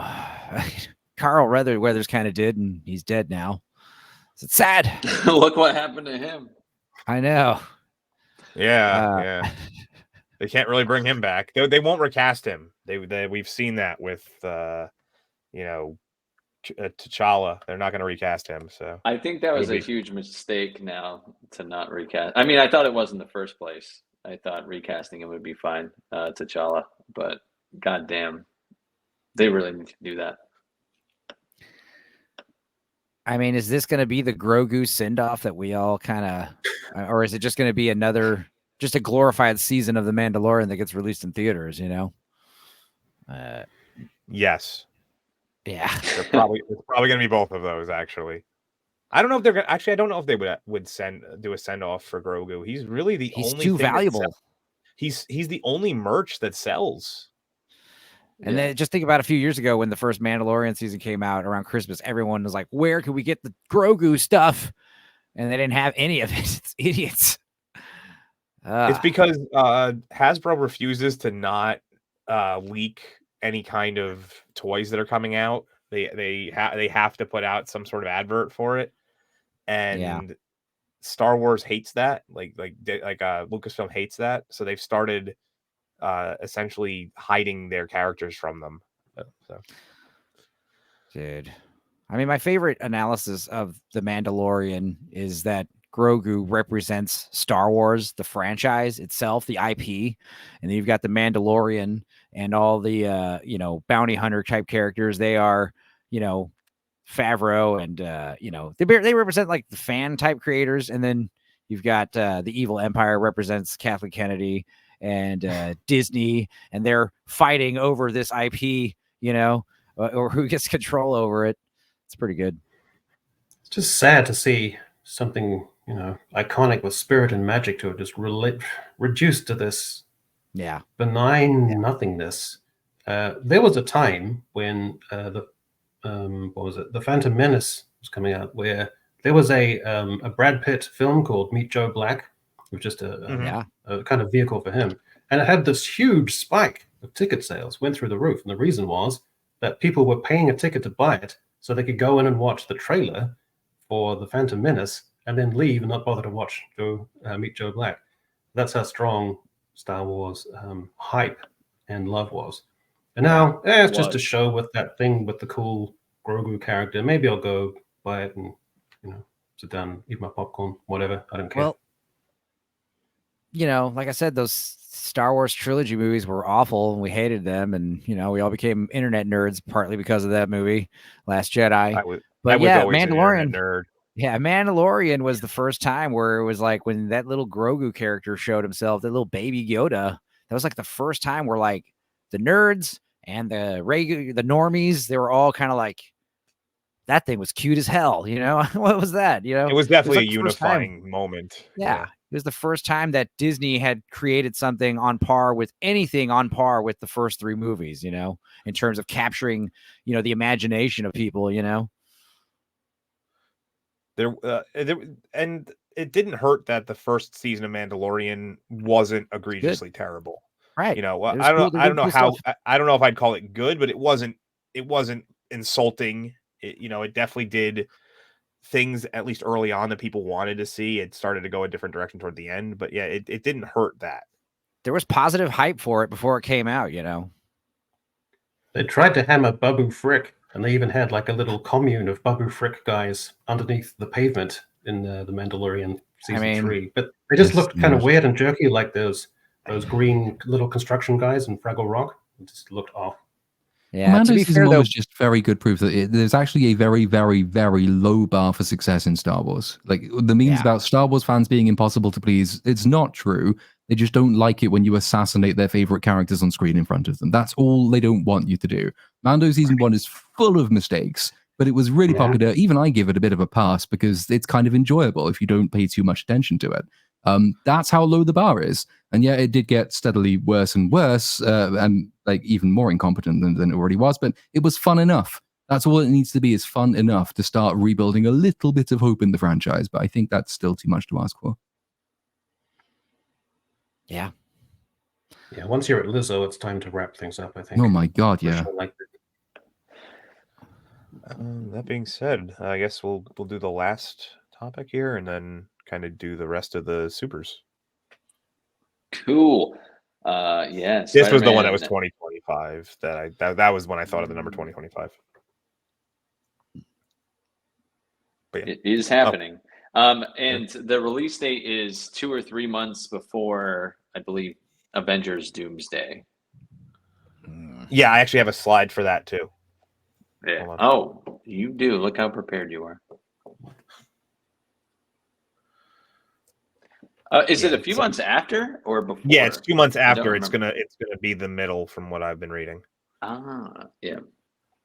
These aren't So, all in well- the same year, are they?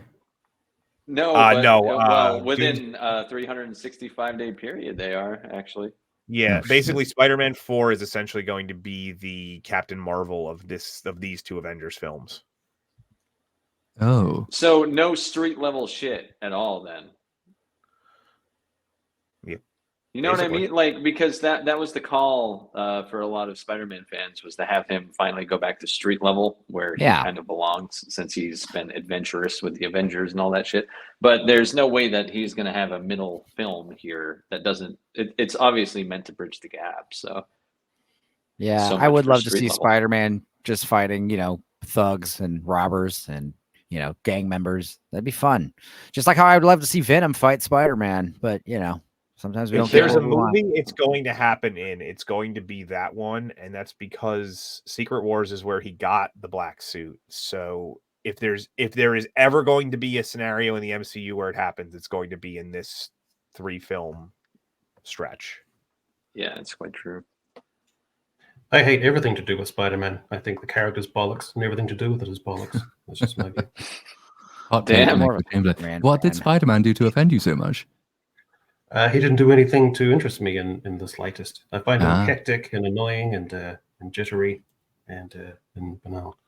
So I'm the only person who hates Spider-Man. So deal with I it. do find the constant quipping quite irritating in a lot of the films he's in. It's why I quite like him in small doses. And I think against Tony Stark, that character dynamic was quite good. In his own movies, less so. But then again, I thought No Way Home was reasonable. In fact, all the Spider-Man movies on their own have been okay. So Yeah. for a character I find slightly irritating, the movies themselves haven't been. But I can I can see where the animosity comes from. I just don't None have of them any have been idea okay. where any of these stories are going. I don't know what Spider-Man 4, at least you get some sense in previous Marvel phases what these films might be covering. I have no idea what Spider-Man 4 is about, or either of the two Avengers movies. What is the difference between a Doomsday and a whatever the other one is? Secret Wars Secret is going to Wars. be where they start bringing everybody back. That's exactly what it is. It's basically Secret Wars was a way to have a bunch of crossovers with different characters, different universes in Marvel. And the only reason why it's even called Secret Wars is because they did a poll, they did some polling data and found that those were the two words that teenage boys most liked. So they just put them together and called it Secret Wars. Wow. That's as dumb as that sounds. Bollocks. See, I just want to see a Spider-Man movie where he stops a bank robbery. Like maybe the bank robber's got some kind of future guns or something, and save the hostages, stop a bank robbery, chase the bad guy off some rooftops. I don't know. That was something. kind of the premise for Homecoming, wasn't it? Which is one of the reasons. Yeah, that he did thought do Homecoming that was quite good. actually. In Yeah. Homecoming. There was a local story, and one of the reasons I thought Homecoming did pretty well is that it also shows that these massive galactic level threat events that take place in Avengers actually do have real world consequences. Like, there was a great amount of storytelling you can do in that space. If you have a tier of heroes beneath the main ones, you have to effectively do the cleanup after the Avengers have gone and destroyed yet another city in the name of saving it. And Homecoming kind of did that, which was okay. I liked that. That was a nice idea. We could have carried on doing that, but even Spider-Man now has to be fighting multiversal threats. Yeah. Trash. Always got to be the end of the world. We got to stop, you know. Can't just be like, you know, a guy trying to steal money. Nope. Well, no, especially if you have to get that suit. I wonder if they're going to. So, Secret Wars is an excuse to smash all the toys together. Truly, that's what it's going to be. And I wonder if they will bring Tom Hardy's Venom into this fucking thing, just to have like a cameo and a microsecond recognition. Like, oh, look, they finally met. I think if I they could do bear those anything more- huge animated ones. What were they? You know, those gigantic scale animated Spider-Man ones with the Miles Oh, Into Morales the thing? Spider-Verse and Yeah, Across that the was good, Spider-Verse. except it just went on for half an hour too long and nearly gave me epilepsy, but I could bear them somehow. Yeah, the second one in particular did start to drag, I thought. Oh my god. The good job actually Andrew isn't here because he would now be losing his rag. But Yeah. and which one is Robert Downey Jr. coming back, and is that going to be Doomsday? Doomsday, because he's going to be Doctor Doom. Okay, So, right. supposedly not a Tony Stark variant, but we know that's probably the situation. No, but he will play a Tony Stark variant. Is my call. Like I am saying, he will be back. You're not going to bring back Robert Downey Jr. into the MCU where variants can be running around and not have him actually also reprise his role as Tony Stark. He will be fucking Tony Stark. Because they'll bring Chris Evans back too. Yeah, he'll be fucking it. But they'll bring Chris Evans back too. I mean, that's what they did with Deadpool and Wolverine. So there's no way Captain America and Iron Man won't be back in these movies. But it's funny because like even when they do something cool, like they give something like that to the fans and everyone likes it, it's also like kind of L for them because they have to backtrack and be like, all right, here's what you guys want. You know, they have that Everything vibe about they it, tried was shit, and now we're Yeah, fine. yeah. Have your toys There back. you go. Are they going to explain what happened to Kang, do you think, or are we just going to try and pretend that never happened? Kang went to prison. That's all they're going to say. Guys, Kang I'm got not into gonna- some deep water. He beat up his girlfriend, and then I think out of all the things that have happened after Endgame, I can count on like one hand the stuff I've seen post Endgame. You know, the Marvels I watched for, morbid curiosity and Madam Web, but like as far as like many of the Madam shows, many of the movies, I didn't watch any of that shit. I don't care. I like bad movies. I don't want to see Tony Stark skinnier and scrawnier with craggy McJagger cheeks and dry Mel Gibson hair. Who wants to see that? Tony Stark eats meat. All right. I don't know who needs to hear that. He's not a vegan. Say, why would you hire a vegan then? God damn. He's not going to look the way he should. Kang got revenanted by commie ants. I still hold that if there were just a handful of movies post Endgame so far, if there was, if I'd say if you did Shang-Chi, Spider-Man No Way Home, Guardians of the Galaxy 3, and Deadpool and Wolverine, the MCU, and just did those movies only, the MCU would be in a great spot right now. Well, they would have been able to put more effort into all of them. That's the well, thing. those were also just well received, generally well received, and. Well, what I'm saying is they would have not only had that were they already well received, but they would have actually been able to really put everything into those and make them even better. You know, they wouldn't just be parts of the ever turning wheel. That's right, Jedi. If you skipped like 90% of all the stuff, yeah. I don't know. I mean, I've said this before, and I'm sure other people have theorized about this, but imagine if Infinity War came out and then they waited 5 years to release Endgame. Like they made it though. They just sat on it for 5 years. Imagine that'd be another like Mandela type universe changing event. You know how different the world would be right now if we had just gotten Endgame like earlier last year. We would have gotten Endgame like 3 months ago. Right. Or so. Imagine we'd all be like, "Whoa, dude!" Marvel's Imagine the back. hype for that. God Yeah, damn, exactly. the hype for that would be crazy. Right. The thing is, like, Hollywood, man, especially nowadays, they got their coke-addled brain, and they love to just like if something's good, like Grogu, put Grogu in everything. Just keep churning out Marvel movies and just printing our own money. until Well, I mean- until the train derails, basically. That is what they did with Robert Downey Jr. He was in like 9 fucking movies or something like that in a Yeah, so he 10-year was in- span. It was all some 3 Iron Mans, all four Avengers movies, Homecoming, he was in Captain America, Civil Spider-Man. War. Yeah. So he was in 9, or if there was maybe another Him one in there, and- 10. Him and Sam Jackson, you know. He had a Yep. cameo in Incredible Hulk, but that doesn't count.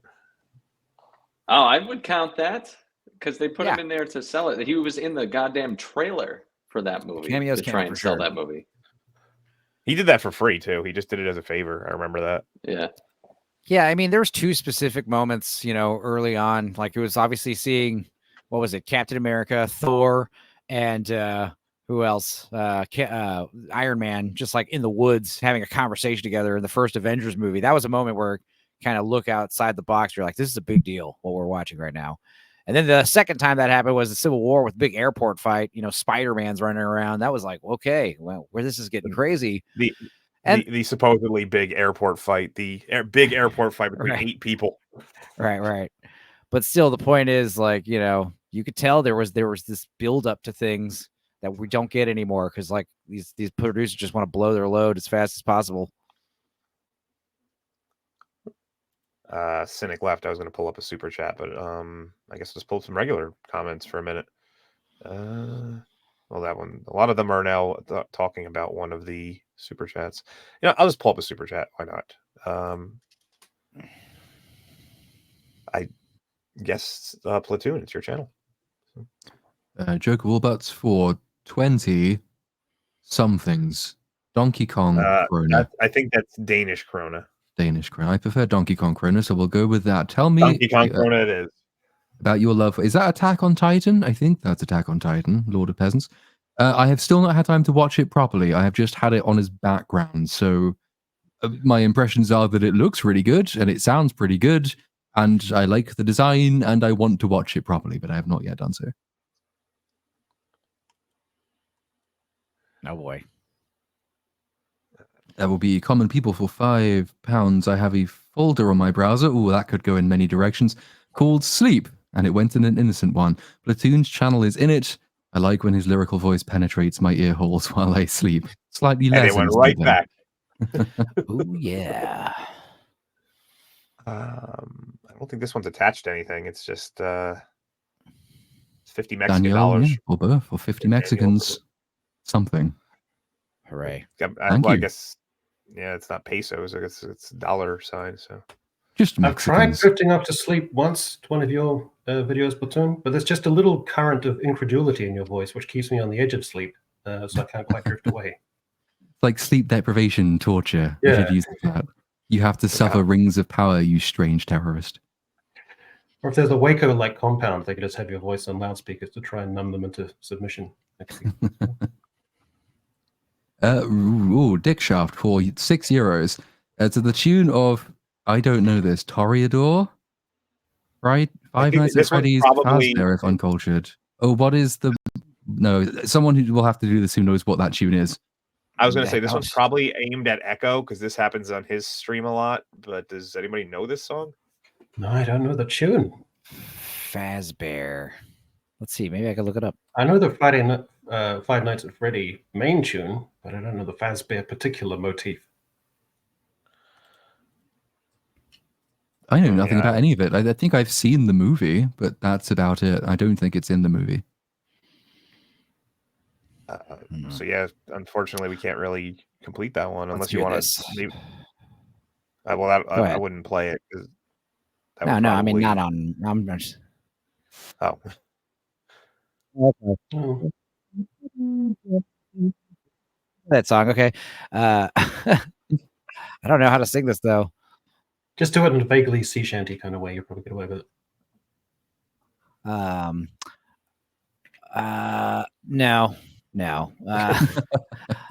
how about this? Dick Shaft, give us a different song, and I'll just leave that one for now. Just tell us, and we'll come back to it. We'll try. Take a 610 for $2 in Multiverse. Check out 1 hour, 15 minutes, 30 seconds in. So good. Which All of them. All of them. We're going to have to go through. That's the fucking point in every video of his is just a banger right there. That is true, but like I want to know 1 minute 15:30 of Game of Thrones season 8 episode 4 or Multiverse of Madness.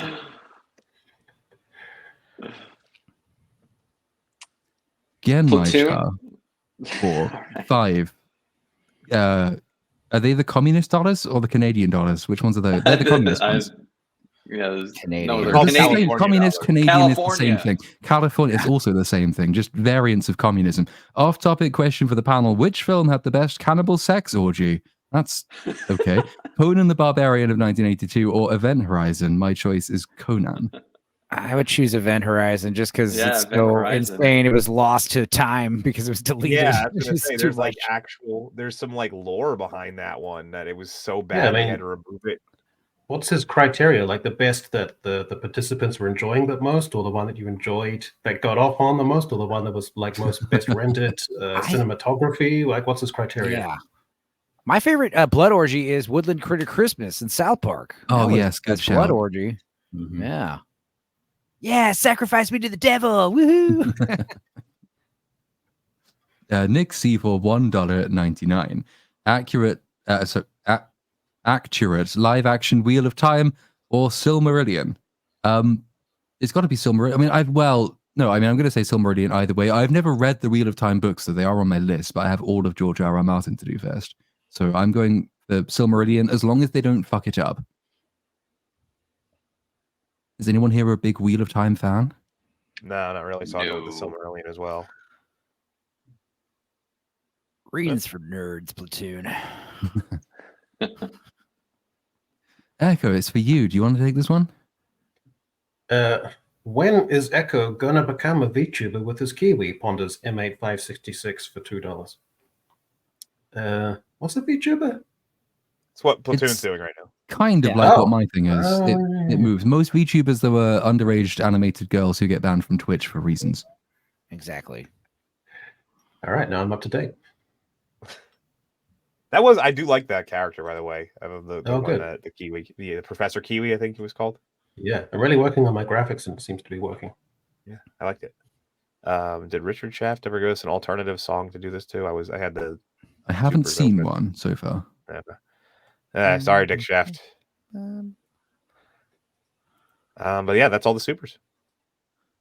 Rightio. Well, I mean, unless there's anything else anybody saw come up this week that they are desperate to talk about, we could give it a wrap in a nice, even 2 hours by the time we finish the outros. So we shall go around and give everybody the chance to plug their shit. So I guess This shit. clockwise. I gotta give you guys that thing. I love my plug your shit video. But if you plug your shit, then you just overflow with shit at some point, don't you? It doesn't get Yeah, it's stuck not in good. laxatives. Huge is the fear to opposite of wake up venom. one day and find your asshole has sealed shut somehow and you can't poop anymore. That'd be a terrible way to go. That's the other South Park thing where you have to shit out of your mouth. That's the only solution. Stupenzo, thank you for coming. What is coming for up? Where can we inviting me. find you? What are you up to these days? Well, I got my stupid channel, Stupenzo. I'm also Stupenzolicious on X or Twitter or whatever you call it. And it's basically, me goofing off on streams, doing a lot of more just comedy kind of stuff, making fun of movies. And every Wednesday we do kind of like an EFAT movies type commentary reaction video. It's like EFAT movies, but if it was done by Beavis and Butthead, it's me and my cousin and various other guests. Dark Hour's been on a few of them.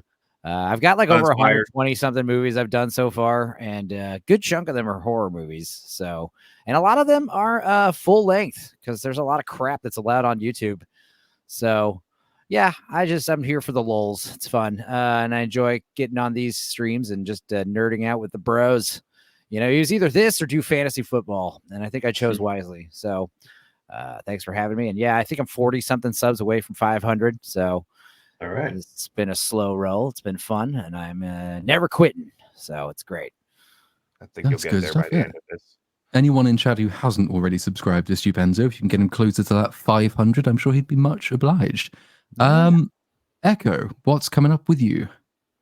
Well, I got a bit of a spring in my step because I uploaded a video which is kind of off topic from my usual, which is looking at the ridiculous gender disparity in modern fiction.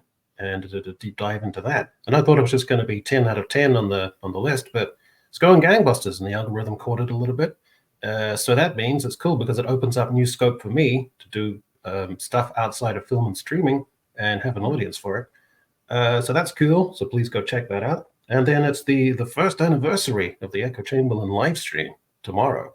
So that's going to be a nice little hangout. And since the daylight savings is all sort of reconfigured in some weird way, it's going to actually, some Brits will be able to watch it tomorrow night. So that should be fun. Fantastic stuff. We'll keep an eye out for that. And thank you for coming as well. The producer, Dark Hour, what is going on with you? I released my Venom 3 video. It's severely underperforming. So if anybody out there hasn't watched it yet, please do. Other than that, I have to do Agatha again, and I have pretty much going for the rest of the year. I think we have 5 Two-Hose episodes left for the rest of the year. Then we're switching to Sunday officially. So that's pretty much like, whatever comes up, comes up. Whatever people want me to review, I will. As long as people watch it, I'll review it. Well, that kind of settles me on whether I should bother doing a Venom video then. It sounds like I shouldn't. I think for your style, so I think one of the main issue is that it's significantly shorter than my last like 5 videos. So it's saying like, oh yeah, this isn't that, you're getting not a good percentage watch, but it's like 80% of the video is being watched. So I don't understand. It's all those fake people. That's what it is. No one's actually seen the film. They've just been invented. Cynic, what is your stuff happening these days? Oh, my stuff is a Venom review coming out at the end of the week. And it's a long video for me, and it's a micro video if it was a little Platoon video. So, but it should be like 20, 25 minutes long. Yeah, I'm kind of diving into, well, why this movie and this whole series and this entire universe kind of sucks. So that's what I'm up to. You had me at why this movie, to be honest. Just why this movie? Maybe that's the title. The thumbnail, yeah. Why? So that's end of the week. Fantastic. Yeah, okay. In which case it's just me. I don't know what's happening next. You think my editor is doing stuff with a Rings of Power Season 2 thing? I want to write something else for a change. So I don't know what it is. Everyone on the panel pitch Platoon. What would you want Platoon to do? What's your dream Platoon video? I would like to see a 4-hour breakdown of Friday the 13th Part 7. Fuck off. Mm-hmm. I love Lifetime Hallmark movies. Do one of those. Do a Hallmark movie. Everything starring Michael Ironside as the father movie. By the way, it's I like. I got one. Transformers. No, that's the idea. No, not gonna happen. I mean, I've still got that weird bit of Transformers: Rise of the Beast script lying around somewhere. It will never ever be revisited. Why don't you just record that with and just release it and send it to me? And just stick it on the second channel. Just random stick it on shit. The second channel, just the audio. No, it doesn't need a video. I just want to hear your rant about everybody becoming crabs. I guarantee it'll be a hit because the Transformers fans will come out of the woodwork to attempt to destroy it. Oh God, I don't want to be called a racist by retards again. It's already happened once this year. I mean, I'll take it under advisement. By retards, you're doing something wrong. You know. I want a Platoon Doctor Who video. That's what I want.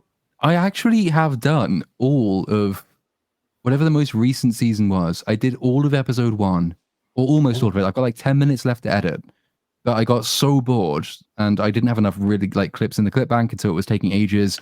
And then about 5 other episodes came out, and I thought, nah, I can't be asked to finish it. So it's basically sitting there made, completed, but it's never going to come out because I can't be fucked to watch the rest of that season. Well, there's a few things like that. There's bits and pieces of script lying around everywhere.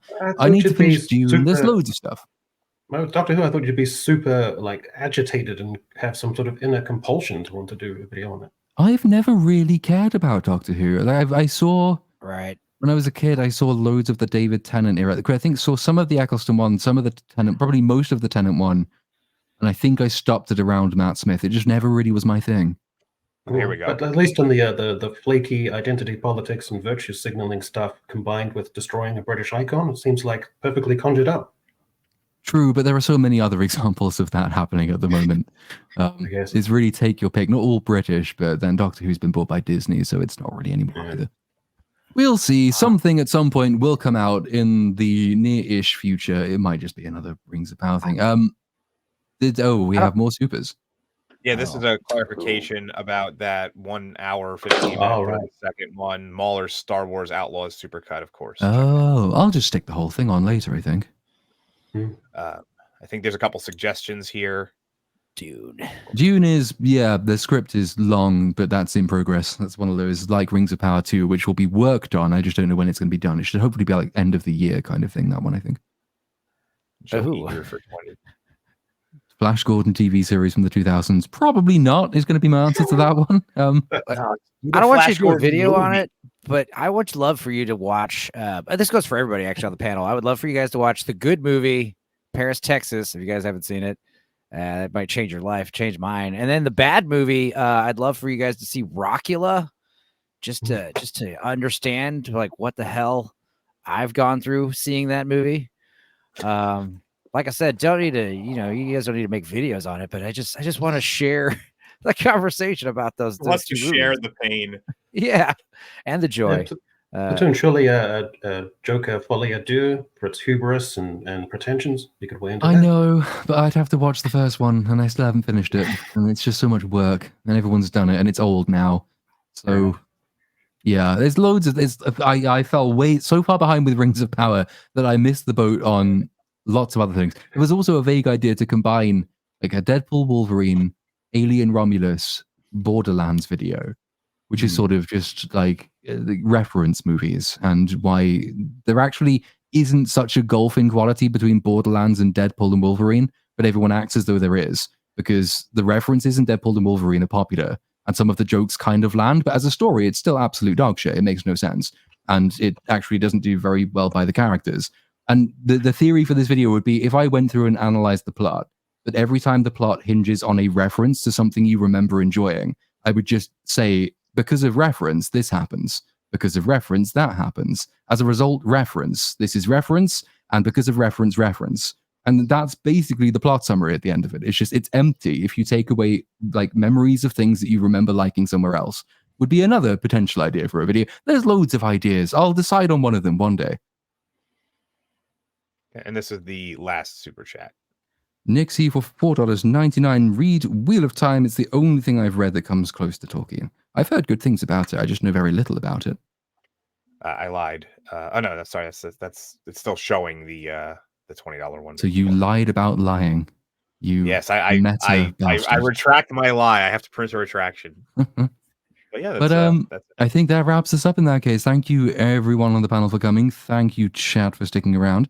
We should be back same time next week, and we shall see you then. Well, will it be the same time next week? Oh no, next week we are not back. Oh, your clock's changing. Oh no, you're away. I'm away, so we're not going to. I'll host something on my channel. Everyone, just check out mine. Then we should be back on Dark Hours channel, and failing that, we'll be back in 2 weeks' time. By which time I think American clocks have changed, so it'll be a different time, and it will be after the election, so we'll all be dead. But enjoy the rest of your lives. And Hephaestus Rising for $5 California dollars. Ian M. Banks Culture Series. Read it, you plebes. Got in there just in time. Fantastic. Yeah. See you later. Bye. Bye.